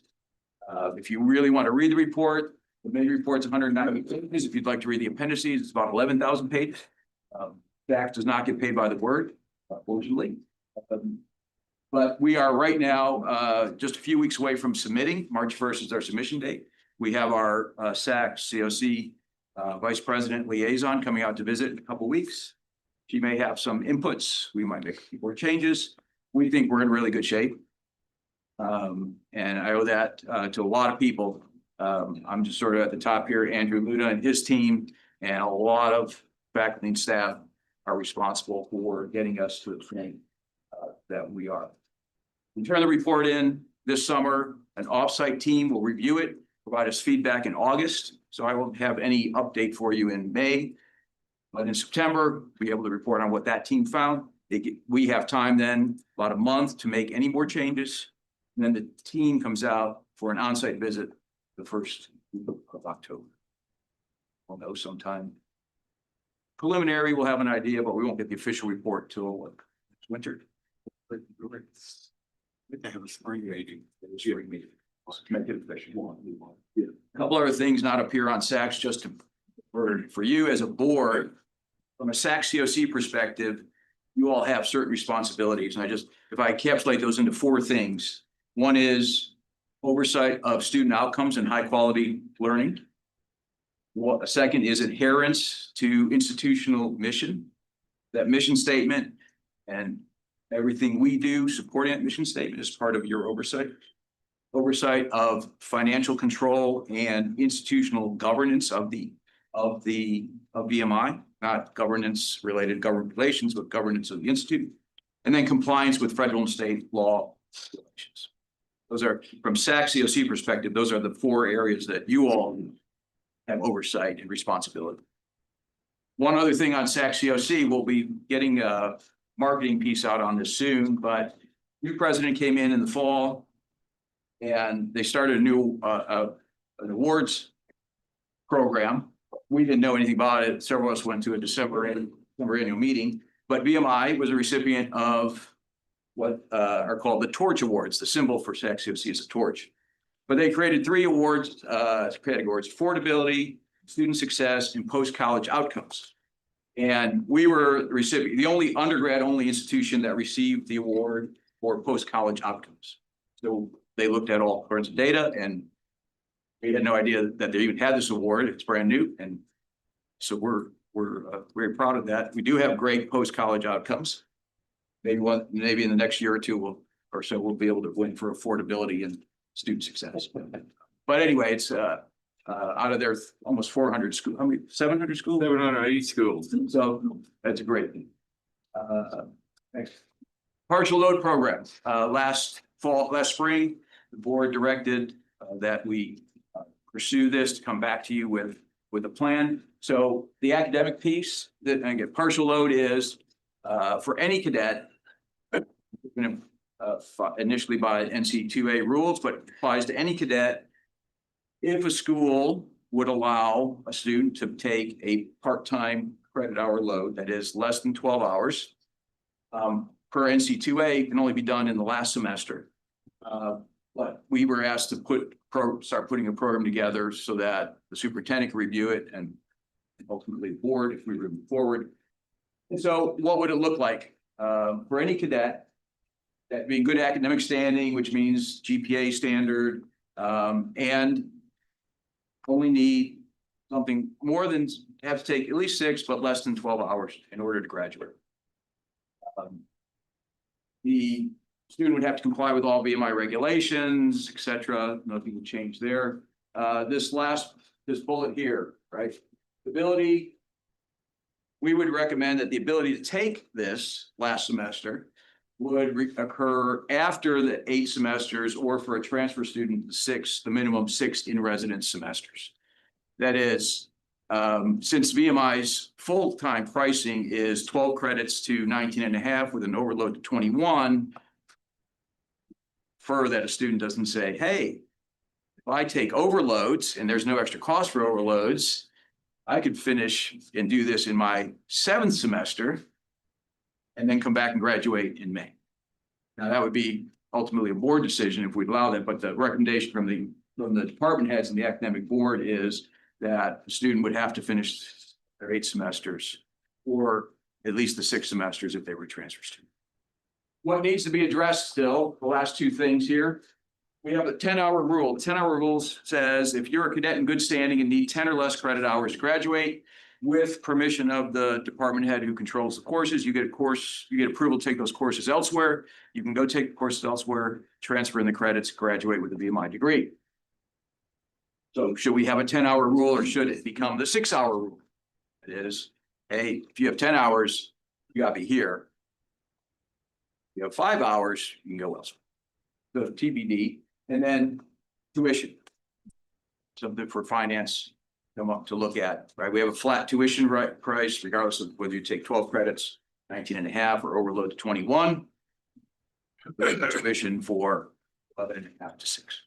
So we'll work through those last 2 bullets and then be able to put this all together. Okay, and now Lieutenant Colonel Ahmad Sheikh come up. He's Director of Career Services, and he will talk about the first destination for our class. Good morning, everybody. Good morning. Thank you for allowing me to be here. Every year we collect data on where our cadets are going. And Soup talked about it, about telling that story, and a lot of great things are happening. We know that internally, but the external parties also need to know all the wonderful stuff that's happening. So it's a team of 4. We have a person devoted for academic advice, career counseling, and then another person to get all the employers to come to post career fairs, recruitment events, and so on. And our mission and goal is that everybody who leaves VMI has their first destination secured before they graduate. So here's the data that we're looking at. We have September 24, December 24, and May 25 in the class of 25. And we were able to collect data from 97% of the population. And it's, taxing work. We often catch that if we help our students secure employments before they leave VMI, they want to talk about it. They're a college senior and they want to say, hey, I have a contract already with such and such organization. And by the time they graduate and leave, we sort of lose them, so social media kicks in. We call in their parents, we go to the admissions files, look at their parents' phone numbers, LinkedIn, and so on. So it's a lot of work. And and the way the NACE, which is the National Association of Colleges and Employers, they give us up to 6 months, that if a student gets a job or are gainfully employed within the 6-month window, October 31st, then, the school sort of gets the credit for it. So the top one was easy, 54% of them commissioned, That was great. 30% got full-time employment. That's fall career fair, spring career fair, and a weekly recruitment event every Wednesday. And we'll put the employers in the respective buildings, whether it's the Nichols Engineering Building or Crozet Hall. That's another good popular space. We try to put employers in student spaces for the connection to happen. And then 10% of cadets pursued higher education. So the 31st, 4% we're still looking. Oftentimes they're interviewing, a contract has gone through, and a couple of times it's somebody who took a job by June 1st, because they leave May 30th, take a job June 1st, and by September, they're looking for another job again. You know, the reality of being an adult hits, the 9 to 5 for the next 40 years of my life. So that happened as well, you know, a couple of here and there, but Short hours. 0% volunteering and 2% were unreported or not seeking employment. And that number is also very suspicious because we have federal agencies that recruit here all the time. CIA, NSA, DIA, DEA, Department of Defense, and those kids just disappear. We cannot find them, we can't report on them, we don't know. That's basically the rundown for our population of class 25. Next slide, please. And the same data, just in a different shape. And here are some of the employers, right? So there are many, but Amazon, Defense Intelligence Agency, Dominion Energy, General Dynamics, on the right side, Lockheed Martin, somebody going, well, the Embassy of Spain, Army Combat Capabilities, DEFCON. This was Virginia Military Institute, the alumni agency actually, but the student reported it as they're working at VMI. So it is self-reported. We're not the investigative intelligence agency. We go with what they tell us. So if they got a job with VMI, alumni agency, or VMI, we just put that there. Virginia State Police, and so on. It's just a short list of where everybody went after they graduated. So graduate schools, Georgetown, Texas A&M, University of Virginia, or UVA, Virginia Tech, and many more. For graduate education, when I came here in 2018, we were at 4 to 5% graduate education, and now we're hovering around 10%. That's the average. So more and more cadets are looking for graduate education. So in case superintendent is looking for a reason why I should invest in graduate schools here at VMI, there's definitely demand for it. So I'll throw that down. Our another population, our athletes, we have December 24 grads and May 25 grads, 95 of them graduated. We're able to collect data from 99% of them. 34% commission, 43% accepted full-time employments, and then 18% look for full-time jobs. And 3% were still looking by October 31st, or October 30th. And 2% were unreported or not seeking. Oftentimes it's family businesses. Somebody wants to take a gap year. They want to go travel the world. That also happens. Some also have hope to play professionally. So that also, they want to sort of pause on getting a job or getting a career. That also exists. Same data in a different format and by the industry. So our students are going from agriculture, banking to computer, CIS, defense, education, engineering, all over the place. Next slide. It's a similar thing. But for us, it's employers want to be here. They want to recruit VMI talent. And when I say employers, I mean alumni. It's literally a little sort of mini alumni reunion at the career fair. Employers that come here, they understand the value of bringing young alums with them. It really helps with the recruiting process as well. Young alums can talk about their experience with that organization a lot better than older or elder folks or recruiters can. So that also helps. I'm happy to take any questions. Yes, sir.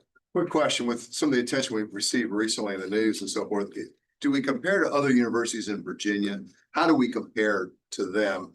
And is that something you can give us later? I'm curious. Yes, sir. So UVA, GMU, 60% collection data, first of all, 70%. They make an attempt to collect that data. But it's a good news. When we reach out to our alums, they want to take our phone calls. So unless they get too many calls asking them for money. So the good thing about me is I'm not asking them for money. I just want them to have a good career, good job, so they'll pay higher taxes, and they want to donate to BMI at some point. So so their collection data is less, is just not as much. So it's just a different mindset. The question was about. Well, no, in terms of, I think making sure the peoples in the General Assembly of Virginia, as an example, the elected officials know about the success of this institution in helping young people pursue careers in life and so forth. Yeah, this is why we share the data. The Smith Hall is on top of it. I will say, I want to credit Smith Hall leadership. We were able to secure another full-time position. So it used to be an office of 3, now it's an office of 4. And we want to continue to diversify the pool of our employers, organizations. We want our alums to go in nonprofit, entrepreneurship, federal agencies, and so on. So we have a great story to tell, for sure. Is the post-graduation job, is that part of the Chev backpack? Do you know? I don't know. I'll take a look and see if it's in there. We may have it lined out for every university in the Commonwealth, but I think the bottom line is we do extraordinarily well in this area. And it's another area that's seen, it's matured over the past 3 to 5 years. I think the integration between the agencies and the institute it's been, but I'll track that data down. I think I don't want to tell the world about it. No, and I think that goes back to, we have to get better at telling our story to people, I mean, that haven't heard our story. And again, that has a recruiting admissions issue. It has a government affairs piece, and just the brand in general. I mean, our alumni are that network is a selling point to people if they understand the power of it. And, you know, with 3 boys just recently going through the college experience, you know, and I failed miserably because none of them came here. So I'll do push-ups later. But you know, that's what you want as a parent. You want to pay that money and you want them launched. And we do, this place is a launching pad. We do a better job of that almost anywhere. And if I can, General, as a non-alum on the board now, some of the other non-alum have spouses and others children who went to school here and so forth. I will tell you, when I talk to my friends, and I've lived in Virginia now for 40 years, really don't know a lot about BMI. They really don't. And unless they had a reason to be involved in it, they don't know. And the people, when they saw the announcement that I was appointed, they said, what is it about? Anyway, I mean, we know who BMI is, we hear it, but we assume because the circle that you're in, everybody knows what great things you're doing. And I used to have a boss long ago who said, you know, I shouldn't have to brag about what I've done. I said, you're not bragging, you're educating and informing. And I really want to say humbly that we need to do a much better job of informing people about the great things. Sitting here for a day and a half, I'd never been to the campus really other than one football game 20 years ago. I didn't know how to get here. I literally did not. I had to figure it out. I had to get a chauffeur to bring me here today, Bill, Janice. The story needs to be told. We're doing really terrific, unique things. I feel great when I'm hearing what I'm hearing. And we got to tell it to the world because the world doesn't necessarily know who you are and what you're doing. If I could add to that, I mean, we're not Virginia Tech. I don't have 10,000 engineers. Right. But those employers are coming to BMI, Lexington, middle of nowhere, to recruit some amazing talent. Talk to on that point. So I talked to a young man, mechanical engineering major, who did an internship this past summer with a Fortune 500 defense firm, you know, one of the top 5 in the engineering space. So he shows up there and he said, you know, first day I was terrified because you had guys from MIT and Georgia Tech and, you know, all these really prestigious engineering schools. And a lot of the engineering schools, you know, these are undergrad guys. And so if you have a graduate school, you get into some of the they do a lot of theoretical. Our students actually bend metal and do like get their roll their sleeves up and get their hands dirty as part of the curriculum.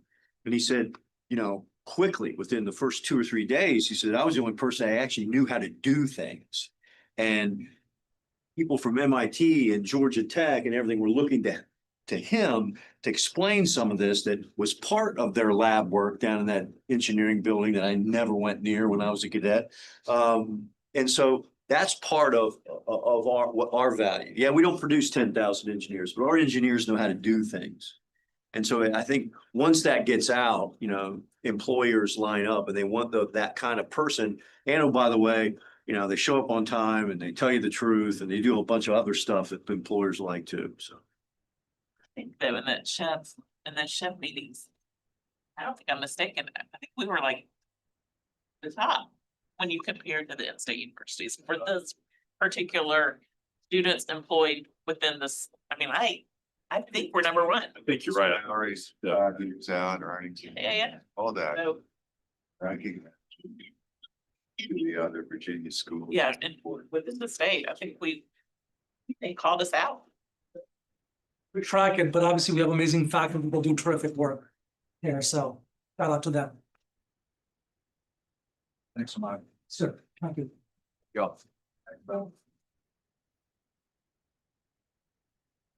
Ladies and gentlemen, good morning. My purpose today is to outline the preliminary assumptions on the fiscal year 27 budget and give you a sense and feel for the timeline. This is not a decision. This is an early look about where we are. And I'll just break this down. I know many of you have gone through it many times. Others, it's the first time just to understand the different sources of revenue that come in and how those come in, the timing and sequencing of them. So I just want to give you a sense and feel where we see things today. This will come back more formally based upon the guidance and discussions we have today in AFP with a proposal for approval when we meet at the end of April. So there's that. And then I just want to give you just a quick snapshot on where we are with our legislative requests in Richmond. So first of all, I'll start with the state funds and the private funds. And then there's the tuition fee piece, and I'll show you some of the drivers that start to drive into those elements. So this is where we're looking at today in the state funds, projecting a $33.4 million coming from the state with a plus up in financial aid. This is based upon the governor's introduced budget. There's a number of variables in there that are some unknowns about where ultimately the state will go with affordability funding and the VMS DEP. Two unified amendments working across comprehensively with higher education, as well as just overall funding towards higher education. So this is sort of just a look, and you'd see just compared to 26 to 27 of 33.4 to 35.1 from the state projected. We'll know more as we go through the session. This is where we look at where we are today. On the private funds, this is really very, very good data. The agency is working closely with us, and many thanks to Dave and his entire team, the coordination, the fundraising, as well as the management of all these accounts with our teams to give us some projections with the private support. So you can see there's a restricted of funds at 26.2. That's the restricted. Convert that very quickly in your mind into the word scholarships. And the unrestricted, relatively holding that flat at 3.3. We'll see if there's some other adjustments that go along the way. Athletic revenues increasing up to 8.4 million. So we're projecting private funding being from 32.6 to 37.9 in the fiscal 27 budget. Let's talk about tuition and fees on the next slide. To start to see some of the drivers that come into what we're tracking. We've got to track overall enrollment in the new class, as well as enrollment of the current core, and watching those trends the superintendent was talking about, watching like, okay, what's the conversion rate from a third class and becoming a second to first, and the battles with the retention, everything else along the way. So you'd see there, we're projecting a budgeting a class of 500 with that mix of in-state, out-of-state. We're projecting 1126 with the old core in fiscal year 27 with that same. You'd see that what we're projecting in terms of the mix of in-state, out-of-state. And the final driver, really, you get one thing on matriculation day and the first day, really where we start to really craft the budget is really what happens on census day. Census day is a national standard date. It's a certain number of days after the first day of class. It really signifies the end of drop ad. And that's the date, across all the higher education system says that's the mark on the wall. And that's really where we start to really build the budget from that, saying, okay, what do we really think is going to be here by census date? So this starts to give the feel of what we look for overall. The core strength sitting at 1581, an increase of 92 over last year. This is largely the result of the class of 26 graduating, move on, that very, very small class. Average enrollment between the fall and the spring, and average enrollment of 1535. Obviously, we have those fifth yearmen here in the fall. We don't have in the spring. So you start to see some differences in the change in enrollment between the two semesters. So that's the models of what we're looking at today with the state, the private, and then this is starts to drive the factors of tuition and fees. So just to summarize this, we're lining this up consistent with our 6-year plan with the 3% tuition increase, and it sits at about a 2.8% increase in fees. So you can see that for the Virginians, tuition and fees of $33,975, an increase of $312 or that 3%. You just sort of see the fee overall net increase when you look at like overall what the cost of VMI's education go up. It's going to go up 2.9% when you put tuition and fees together. I just highlight the optical piece that everyone wants to focus on is the 3% on the tuition. You look at the overall cost of tuition and fees, we're projecting that 2.9%. Same thing for the out-of-state. You see on the next slide, actually, I'm sorry, down here below, you see the out-of-state non-Virginians, the tuition, the fees, the overall net a 2.95% increase. Next slide. Breakdown in terms of revenue, what those numbers all turn into. So the tuition and fee revenue bringing in a $71.9 million on tuition and fees. I highlight again, there's a big piece of that comes from the restricted financial aid support from scholarships. So look at tuition and fees, just recognize how that's starting to come. And I'll show you that mixes in here in another slide. There's a larger breakdown, the state, private, tuition and fees, and then concessions, commissions, other revenues that come in to the Institute, about $6 million. This is where we back out. So we're not double counting tuition money and scholarship money. So you back out the financial aid, overall operating revenues of 126.1. I want to draw your attention to this because as you look at these increases, it's helpful to put ourselves up against two measuring sticks. One is the consumer price index, and one is more specific to higher education, which is the higher education price index. So the red is our proposed or our history of where we are, sitting right there at that just under, right at that 3%. Here's the consumer price index. Will be just above the consumer price index. And if you look at the higher education price index, we can sit right below, so you got a little gap. And the same thing see over here for the out-of-state cadets and where that mix. We're a little bit above CPI, still below the higher education price index. Those are always careful things for us to look at.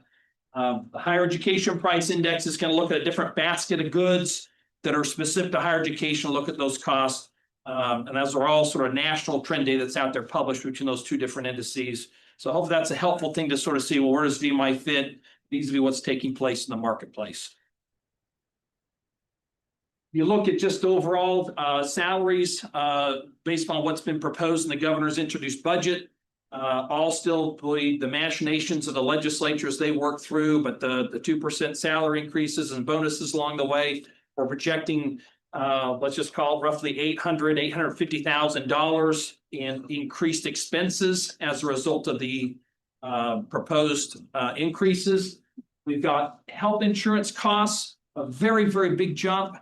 I don't know if they just updated actuary tables or doing a little bit of catch up. We don't normally have that big of a jump.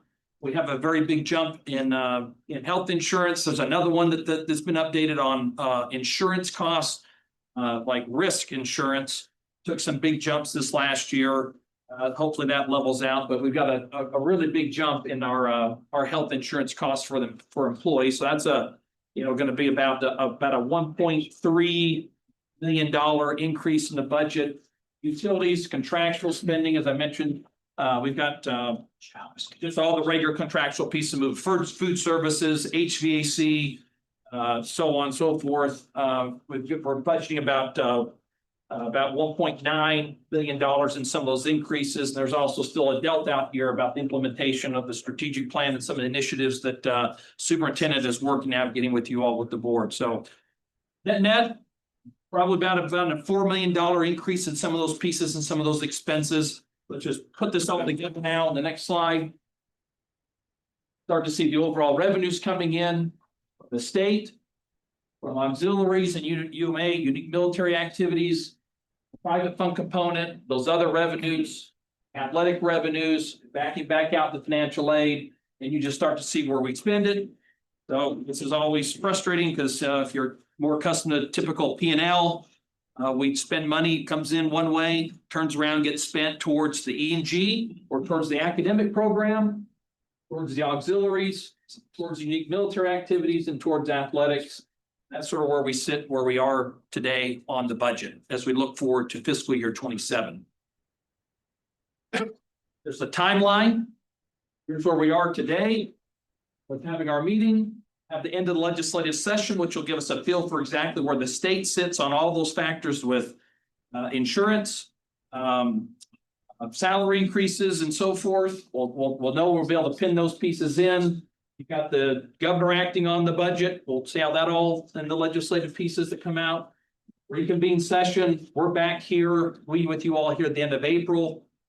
All those things should be pretty tight, pretty well put together for us to bring forward a budget for you all to take a look at. And then we start the new budget on 1 July. Fine. We're working 3 specific initiatives with the legislative, with the General Assembly. We have 1 current request that is already in the budget, which is the CLE Phase 2 project. So that's in. These are our 3 amendments that we're working. 1 is mission ready facilities. Gets after a backlog of some new facilities that come online, getting the personnel and staffing, as well as getting a modernization of some classrooms. The second is forging fit leaders. Superintendent talked about that. There's some one-time costs up front and the maintenance effort going forward. This is funded through a request to be funded through unique military activities. And then finally, a very just a transactional one. The agencies, as many of you know, oftentimes can jump out, buy some property for us. They bought some property that facilitated the construction of the aquatic center. We're all done. We've got driveways and access points, and we're just transferring that real estate now over to the state, from the agencies over to the state. And that's not a financial piece, but it's a process out that's just got to officially go through. It's something that you all will actually act on while you're here. The approval of that requires the approval of the General Assembly's Board of Visitors, and that can all be reported. That concludes my briefing, subject to your questions. Sir.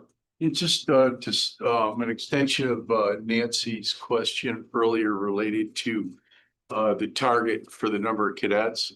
So that's pretty much a variable cost, right? So if we come in higher than 500, that's good news for a budget perspective, right? Absolutely. Yeah. Yep, absolutely. So we've always tried to, we don't want to under budget, just leave ourselves this windfall of cash to, play around with. But if you go above the 500 by 5 or 10, you've got some opportunities. You're going to have some new initiatives. There could be one-time type things, more than just like ongoing type pieces, but it really gives a lot of flexibility to the administration, the board to move out on priorities. And we come in under, it's painful because you can cut back on those variable expenses, but you still got to eat the fixed. Many bills don't move down with lower enrollment. Yeah.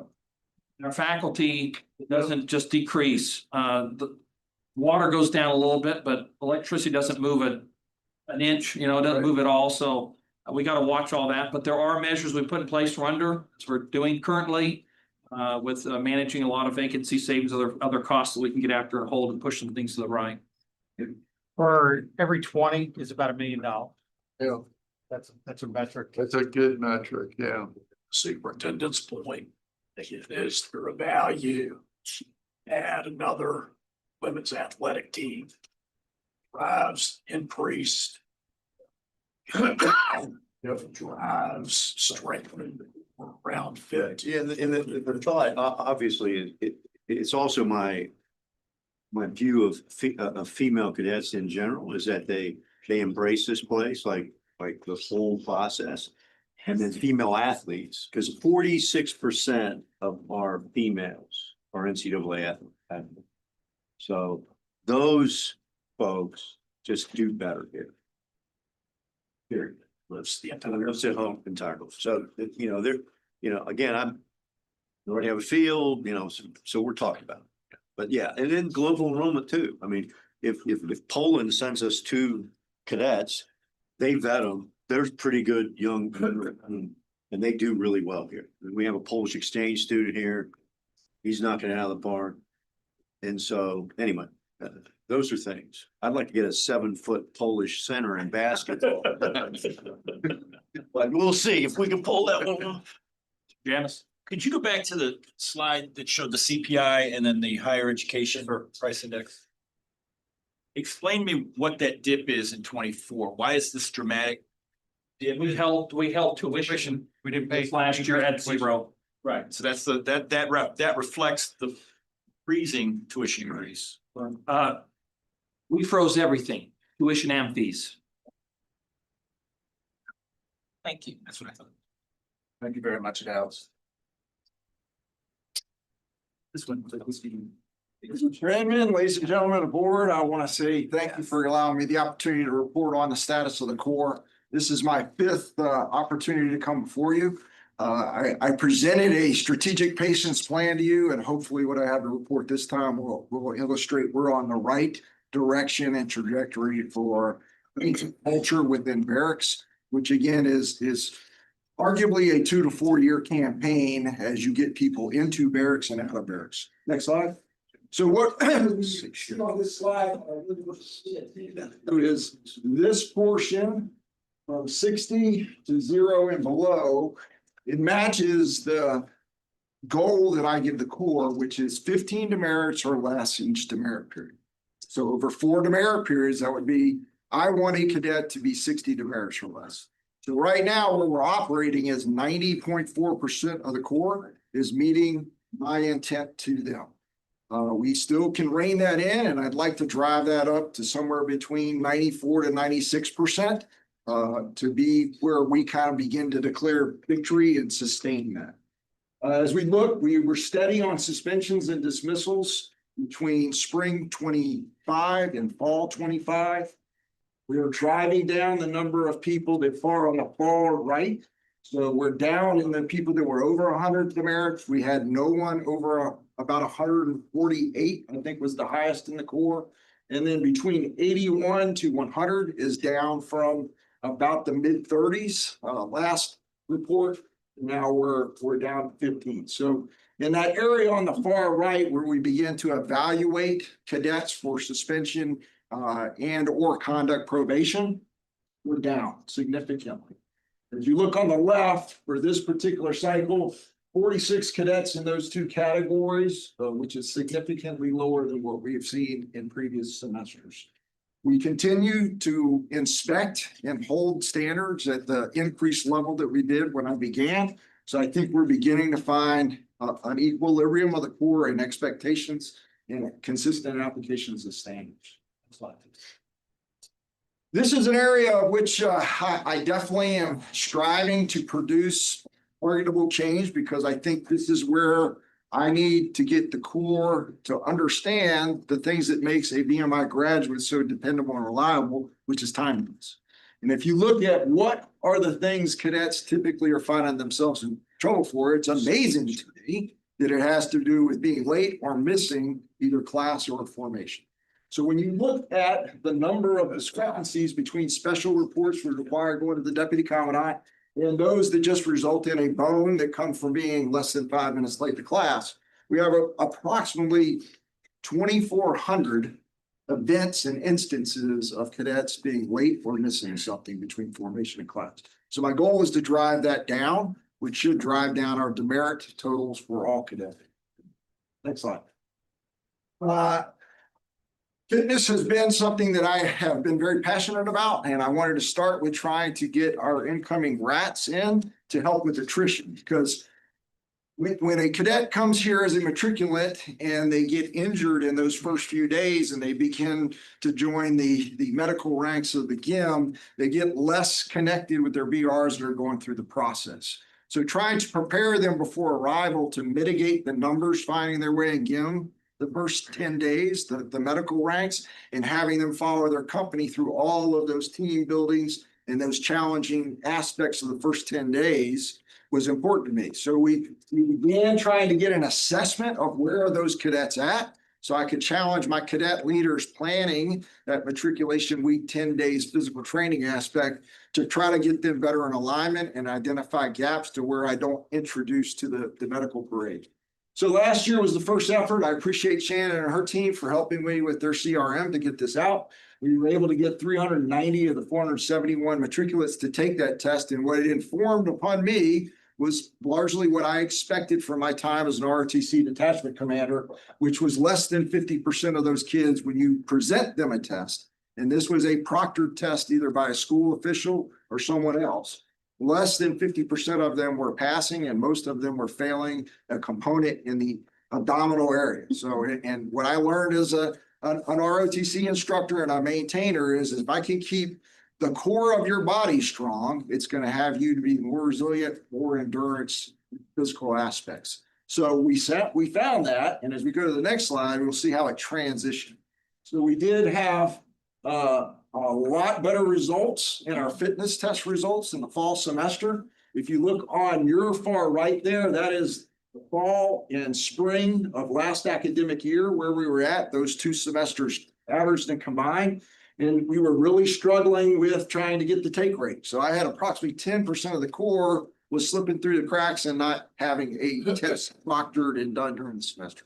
We're now down to where that is significantly higher, where our excused rate and our take rates have gone down and up respectively. So less than 5% of the core was able to find a path either through individual failure to execute or us failing to get them to a test on a time for whatever reason. We're achieving the standards. My goal there is less than 2% of the core should fall into that category.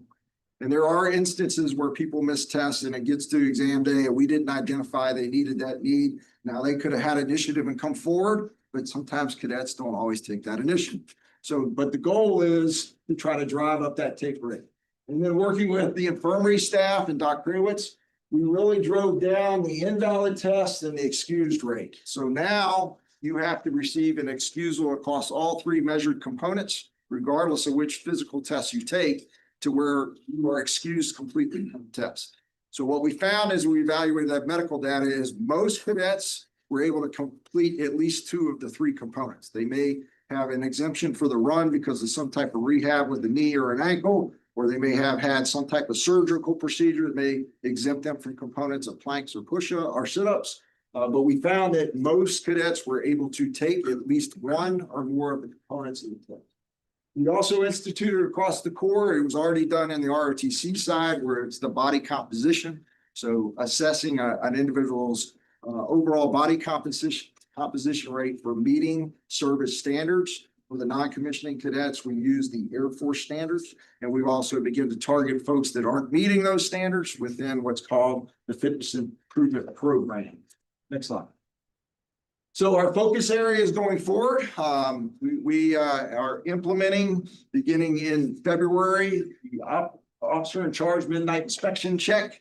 That will be a random assessment of each student between the TAPS period and when we 6 o'clock in the morning, of which they will be vulnerable for their status.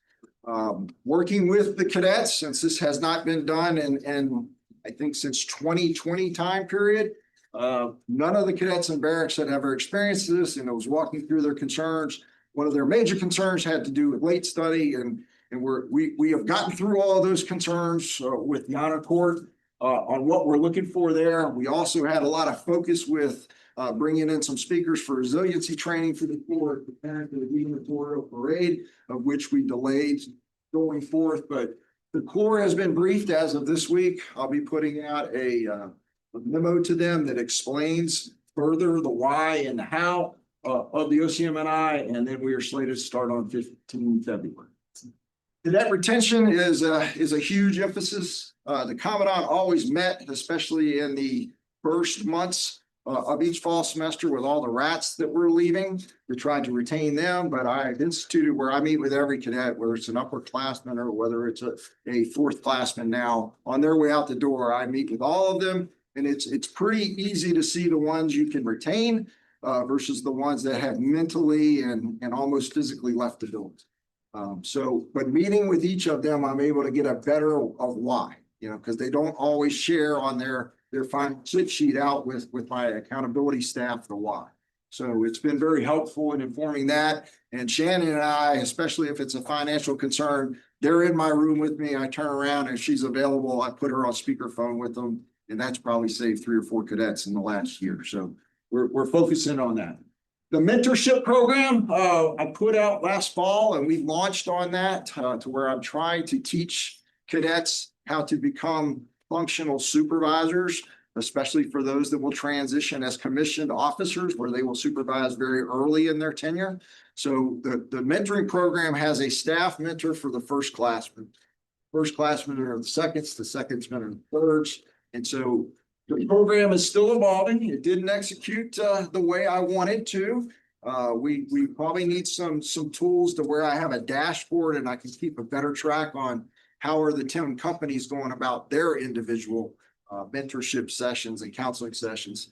Just the visibility in a manual tracking system, it's large and cumbersome. So we're going to try to introduce some tools with Shannon talked about in colleague and CRM. Once I can get those immediate tracking tools, I think we can get a lot more consistent and standardized approach into how they are going about that.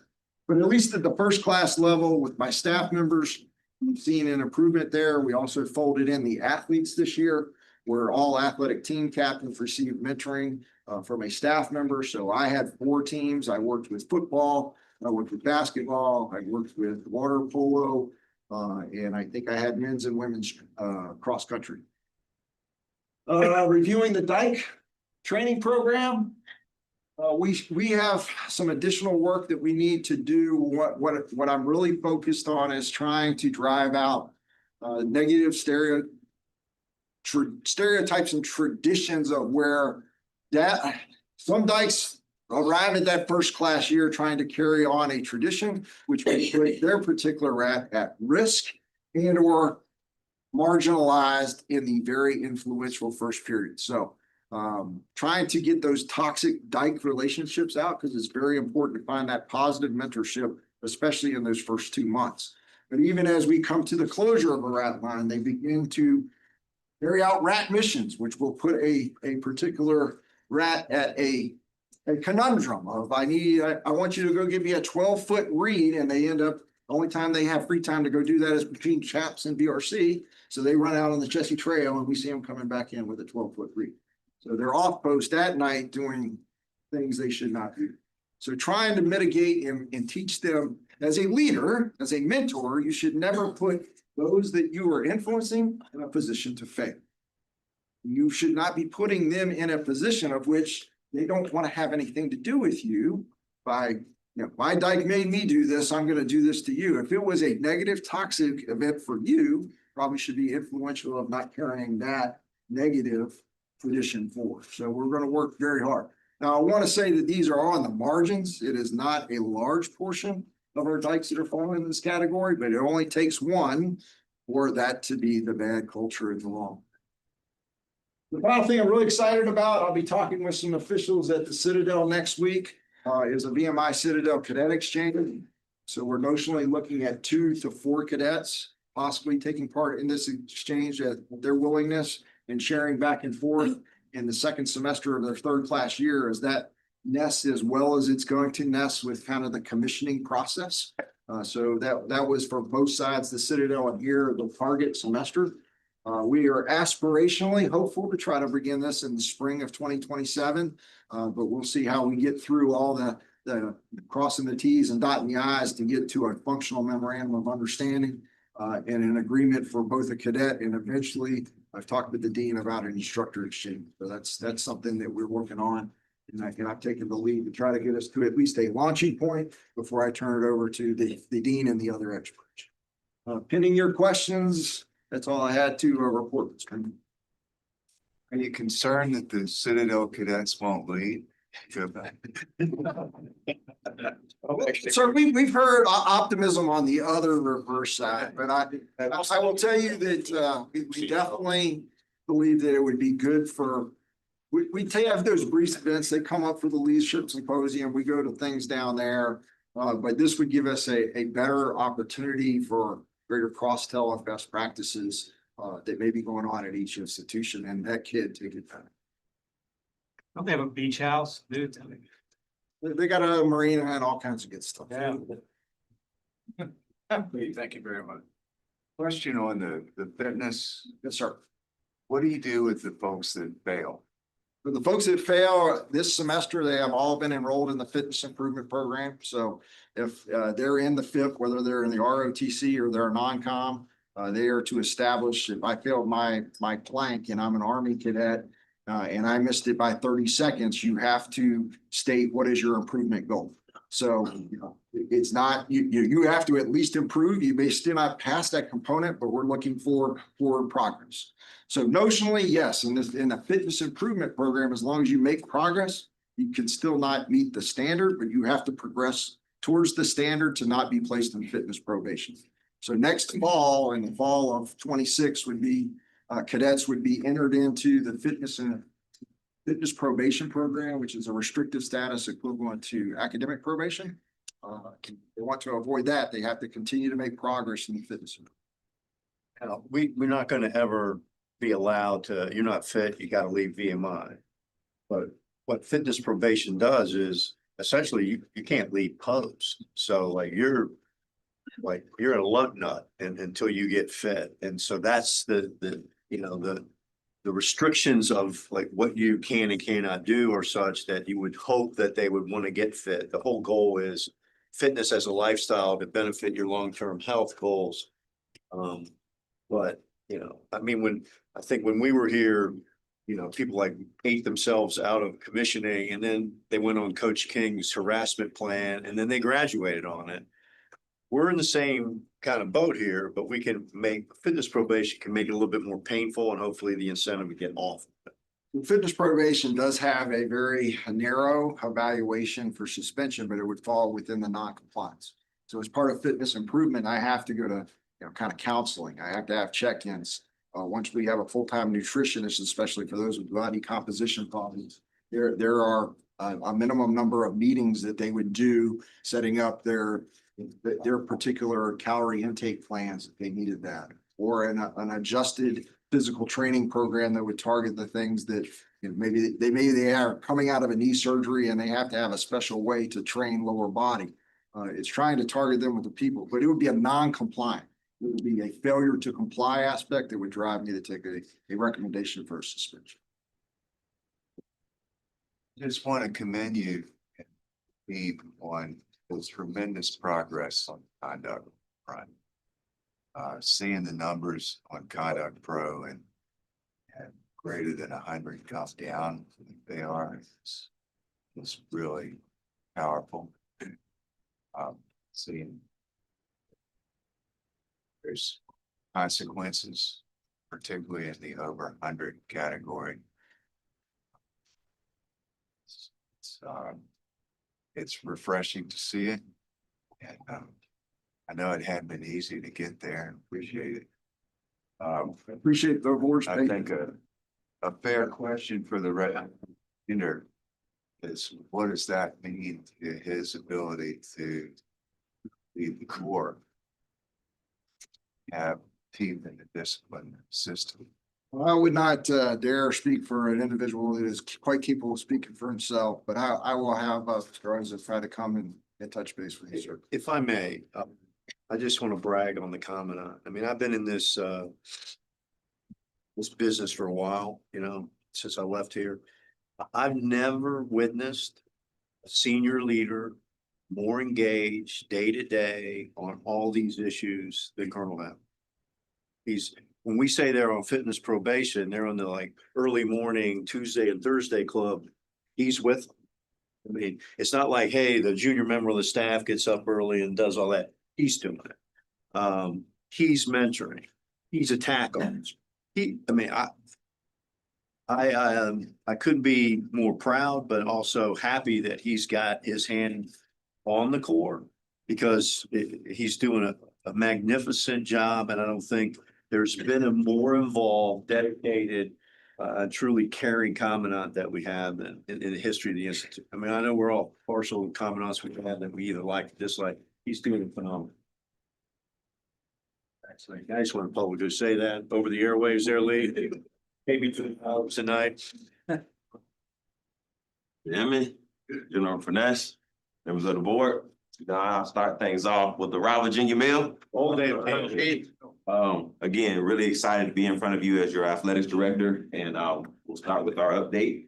Diving into the budget. 1/3 strategies and full execution. From a budget staff reduction, those holes have been implemented. We had a significant focus on new revenue streams and new opportunities. We're going to continue to do that and strengthening existing ones that we currently have within the department. And obviously the 200,000 in additional private and unrestricted support helped reduce the operating deficit. That was very important. That's been helpful. And we're obviously being mindful of the budget. Current financial position, we obviously are remaining spend as the season has continued. And again, can't thank Deal and the KeyDet Club as well as the alumni agencies for the support they've had for us from a need standpoint. Obviously, there's still challenges with the budgeted enrollment continues to put a little pressure on the revenue side of things. We have a placeholder to ensure that we're aligned with that 1 million subsidy cap. So again, these are things that we're mindful of, and we want to continue to do what we can to be better stewards of the budget. And we're looking forward to continue this spring with all of our teams. I'll settle. So I know this has been a big thing over the past several months. For those that don't know, the House settlement is a result of 3 legal cases that were filed against the NCAA. This lawsuit argued that athletes were not able to earn money from endorsements and media appearances, damages for former student athletes. There was an opt-in revenue sharing model that allows schools to directly revenue share with their athletes. And obviously there were some NCAA governing rules. So what we did as an institute, we met in July and we developed a stakeholder group, a working group, really exploring what made sense for us for 26-27. Currently, we are opted out of the NCAA House settlement. So again, we took July, October to talk to the NCAA, to talk to other folks that knew and subject experts that knew a lot about this space. Next, over that time, we sat down, obviously General Finesse came on board and we met with institutional leaders to really figure out what made the most sense for Shannon's area, for the Commandant's area, for the Dean's area, for General Clark, really just making sure everybody was aligned. On December 3rd, had an opportunity to meet with Mr. Inman and Mr. Gottwald to brief them on what we felt we wanted to do for 26-27. Appreciate their support. Coming from that, on December 15th, the next slide, please. We announced publicly that we're opting into the House settlement for 26-27. Obviously, what that means, that allows us the opportunity to provide compensation to athletes for retention. Obviously, the standard of conduct will be the same for everyone, all of our cadets. That's a non-negotiable. There are some roster limits that will be directed by the NCAA for specific sports. We obviously were just talking about the opportunity to add sports. So there's an opportunity there. We have submitted a waiver with the Collegiate Sports Commission to hopefully allow us a year to grandfather this process in. We actually heard yesterday from the commissioner, Southern Conference Commissioner, And it's actually a positive, it was a positive conversation. So I feel that we may end up having that opportunity, which will allow from a retention standpoint, us to hold on to those athletes, because again, we want to maintain and keep these athletes here for some reason that were to come in place. Now, again, some of the things that we thought about is the maintaining the competitive opportunity. We want to be able to compete, and we felt opting in was that when you look at the Southern Conference, the Citadel and VMI a few months ago were the only two schools in the Southern Conference that did not opt in. So now we're aligned. Citadel opted in a couple weeks before us. From a retention standpoint, this allows us to retain some of our athletes that we really want to stay at VMI, because this is very important to us. Some of you may remember the national letter of intent, where when you sign that letter of intent, you were bound to a school. Now you can't do that. So this allows us to have some teeth. And also when there's an agreement in place, that athlete has to abide by those things. So there's a lot of reasons why opting in makes sense to us. Obviously, the roster limits is something from a con standpoint that we're aware of. Obviously, the funding sustainability is something that we're aware of. But again, the Keydett Club, Andrew Deal and his staff have done a great job of realizing how important this is to us and really trying to make it where we can be in place for this first year. Also, go to the next slide. Yep. So some of the things that we're continuing to do is from a campaign plan, just really figuring out where we want to match our priorities with specific sports around this initiative. We just talked about the waivers. Again, just developing a communications and that club fundraising plan, because that's going to be very important. But even though we have announced that we're opting in, there's still work to do. This is an annual decision. So each March 1st, we will make this decision as a institute on how we feel about this. But we're continuing to have meetings with a smaller group to really define what are the next steps, talking with our coaches, figuring out our funding, figuring out what the agreements look like, and also making sure that those agreements have the conduct and standards that we're looking for that make us who we are here at BMI.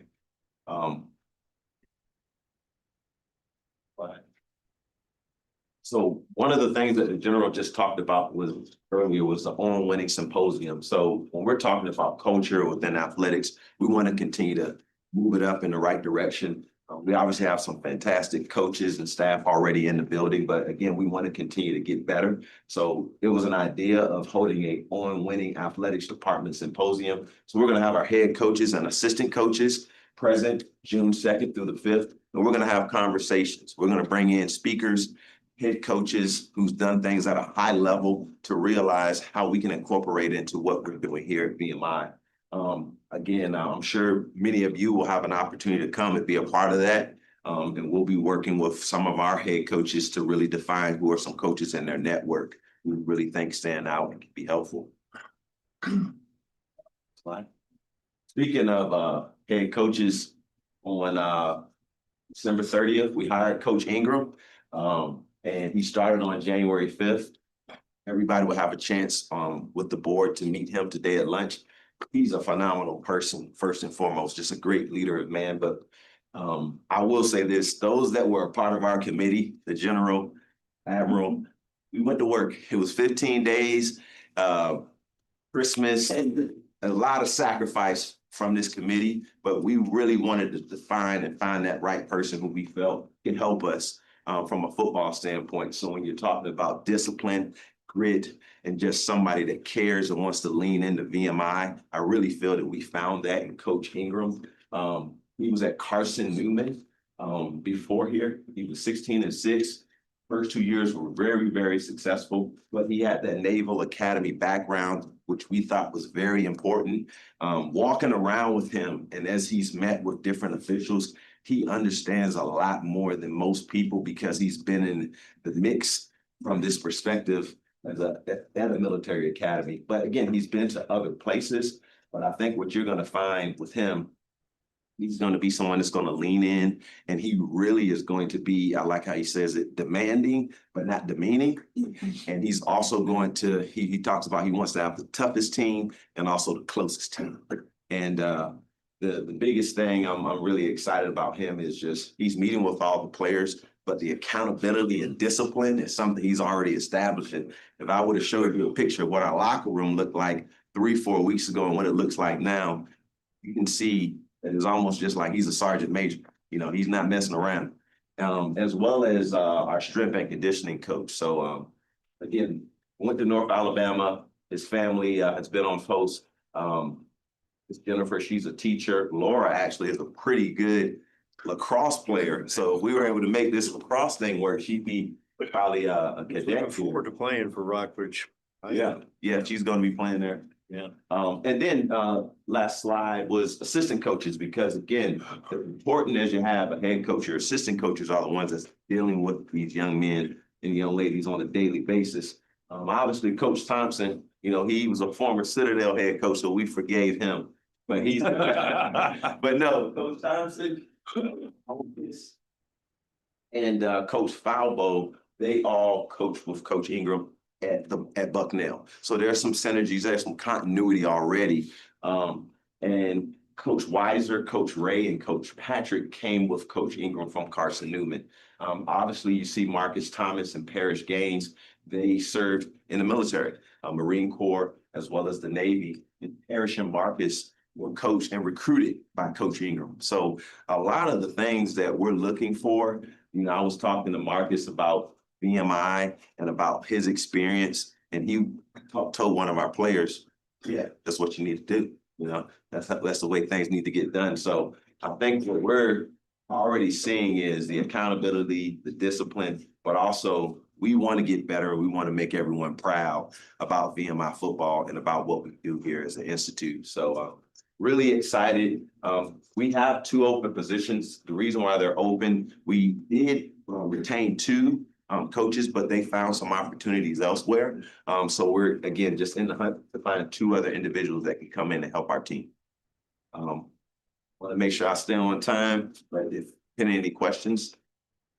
One comment, spent the better part of the holiday with the superintendent, not because of bad, but at lunchtime today, I would go up and introduce yourself to Coach Ingram. He is the real, I cannot be happier with the selection we made for that, and he is got tons of enthusiasm. And I think as soon as you meet him, you'll just grasp that right. I think he'll be a great asset. You know, he's there to represent. Oh, it was fun. It was a lot of fun. It was hard. Yes. We had 5 great candidates and to get it down, but I think in the end of the day, it was fun. I mean, I will tell you, Coach Ingram, you're a son of a coach, so grew up being coached by a coach. You know, when he said scrappy player, when you see his size, he's an offensive line at North Alabama. He's smaller than I am. I was cutting. He must have been real scrap. But the 16 years at Navy, when I talked to, and everybody, 4 out of the 5 finalists all had academy ties. And I talked to their current coach, you know. And so I talked to all 3 current academy coaches. Well, I didn't talk to the Naval Academy coach. It was Ken Nui-Matsutolo, you know, who's now San Jose, but coached for Navy, at Navy for 25 years. And what Coach Ken said was, best recruiter they ever had at Navy, best coach, and was his pick to actually be the head coach at Navy. Just sometimes that doesn't work out when you leave. We got a gem, and I think you all see that. I concur with Terry's. I did want to say one thing. I think sometimes we do so many things so quickly that we don't pause and recognize a couple of things that are significant. This opt-in, opt-out decision was complex. It took a broad team. We had wonderful support from Andrew and the Kedet Club. It was all encompassing, but I wanted to thank you for leading us through that and your positivity. I just wanted to note that. So thank you very much. Still work to do, but thank you, whole damn team. Pretty good. I'd like to add too that, Jamal, great work on your part, your team's part. working with the commandant on the conduct front, the numbers are really showing that the athletes are, coaches are getting the message. Numbers are coming down, particularly football. But a point to that. So I'm in the barber shop, getting my hair cut, 2 weeks ago. And I mean, normally, you know, people come in and out, but I need one right now. Anyway, it's packed. And I'm like, you know, so I always talk to the cadets when they're in there, it's the whole lacrosse team was in there. Male lacrosse team, and they're all getting high and tights. And I'm like, you know, zero on the edge, man. I mean, kind of like, what y'all doing? He goes, we just determined we were gonna get high and tights all as a team. And I'm like, you're my favorite sports team now. So we're setting up a time where we get a picture with them, but I mean, we have some really fine young men and women who play sports here. And, you know, again, some of the discipline issues distract from what is really an overall positive view. The commandant has been on this. Baseball, there's a lot of teams that have a very positive vibe. And I think to Jamal's point, the football team has actually done a 180 in about 3 weeks. And are excited about it. Just a question. Yes. And I think you're doing an amazing job. I mean, from day one.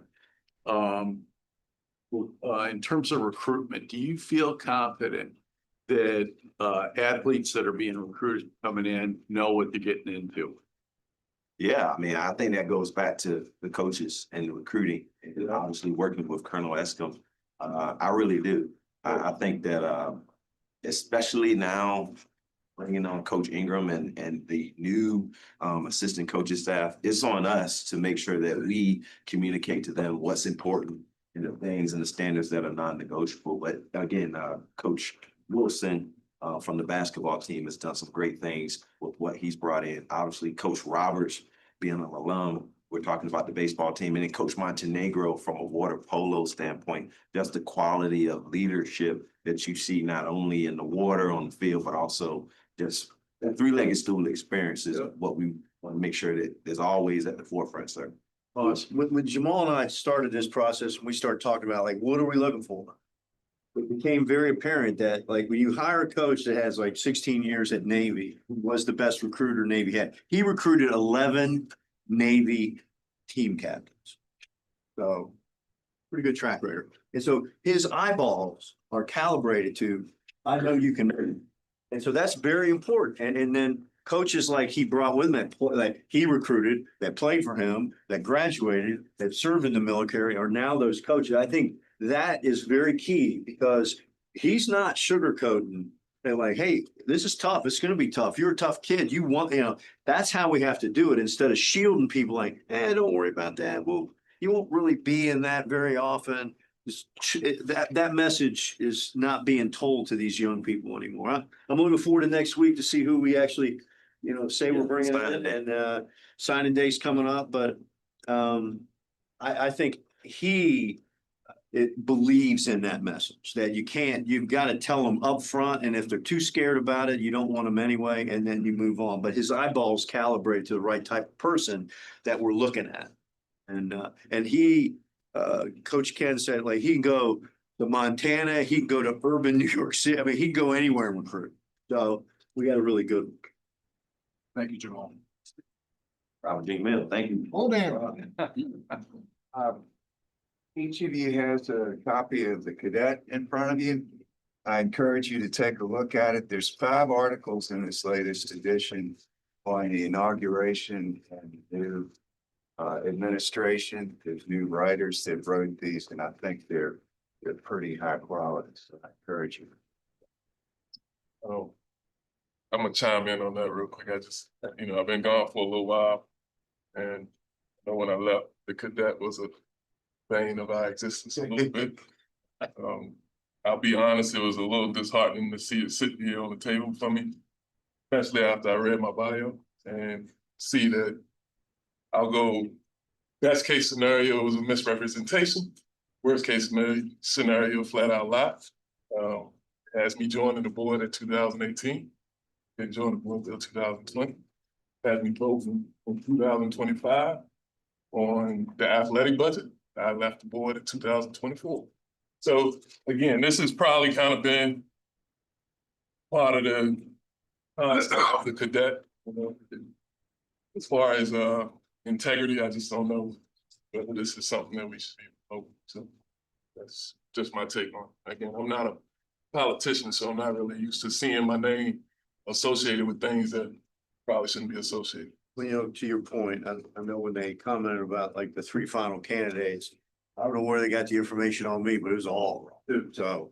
And then again, the other thing, I would hope that the 4 years I spent on the board, there was more to what I offered the board than just this whole DEI thing. And that's all that's written in. So somebody that doesn't know me, somebody that doesn't know what we've done here as a board, this is not, in my opinion, a very good representation of me. I scanned the other board members, but again, this is the one that I really focused on was, again, what was written about me. So. Sir, I believe this concludes your report. General Furness. Yes. We're going to adjourn. Before we do, I would like to inform everyone of the schedule for the rest of the day. At 10:45 in this room, the Academic Affairs Committee will meet. We will all meet for lunch in the Hall of Valor at 12:30. And then this afternoon's committee meetings, audit, finance, and accounting, or military affairs, or something like that. We can back here in the library. I'm gonna go on academic department tours from 3:15 to 4:45 and then for the senior 6:30. Thank you very much. Director. The academic department tours, there will be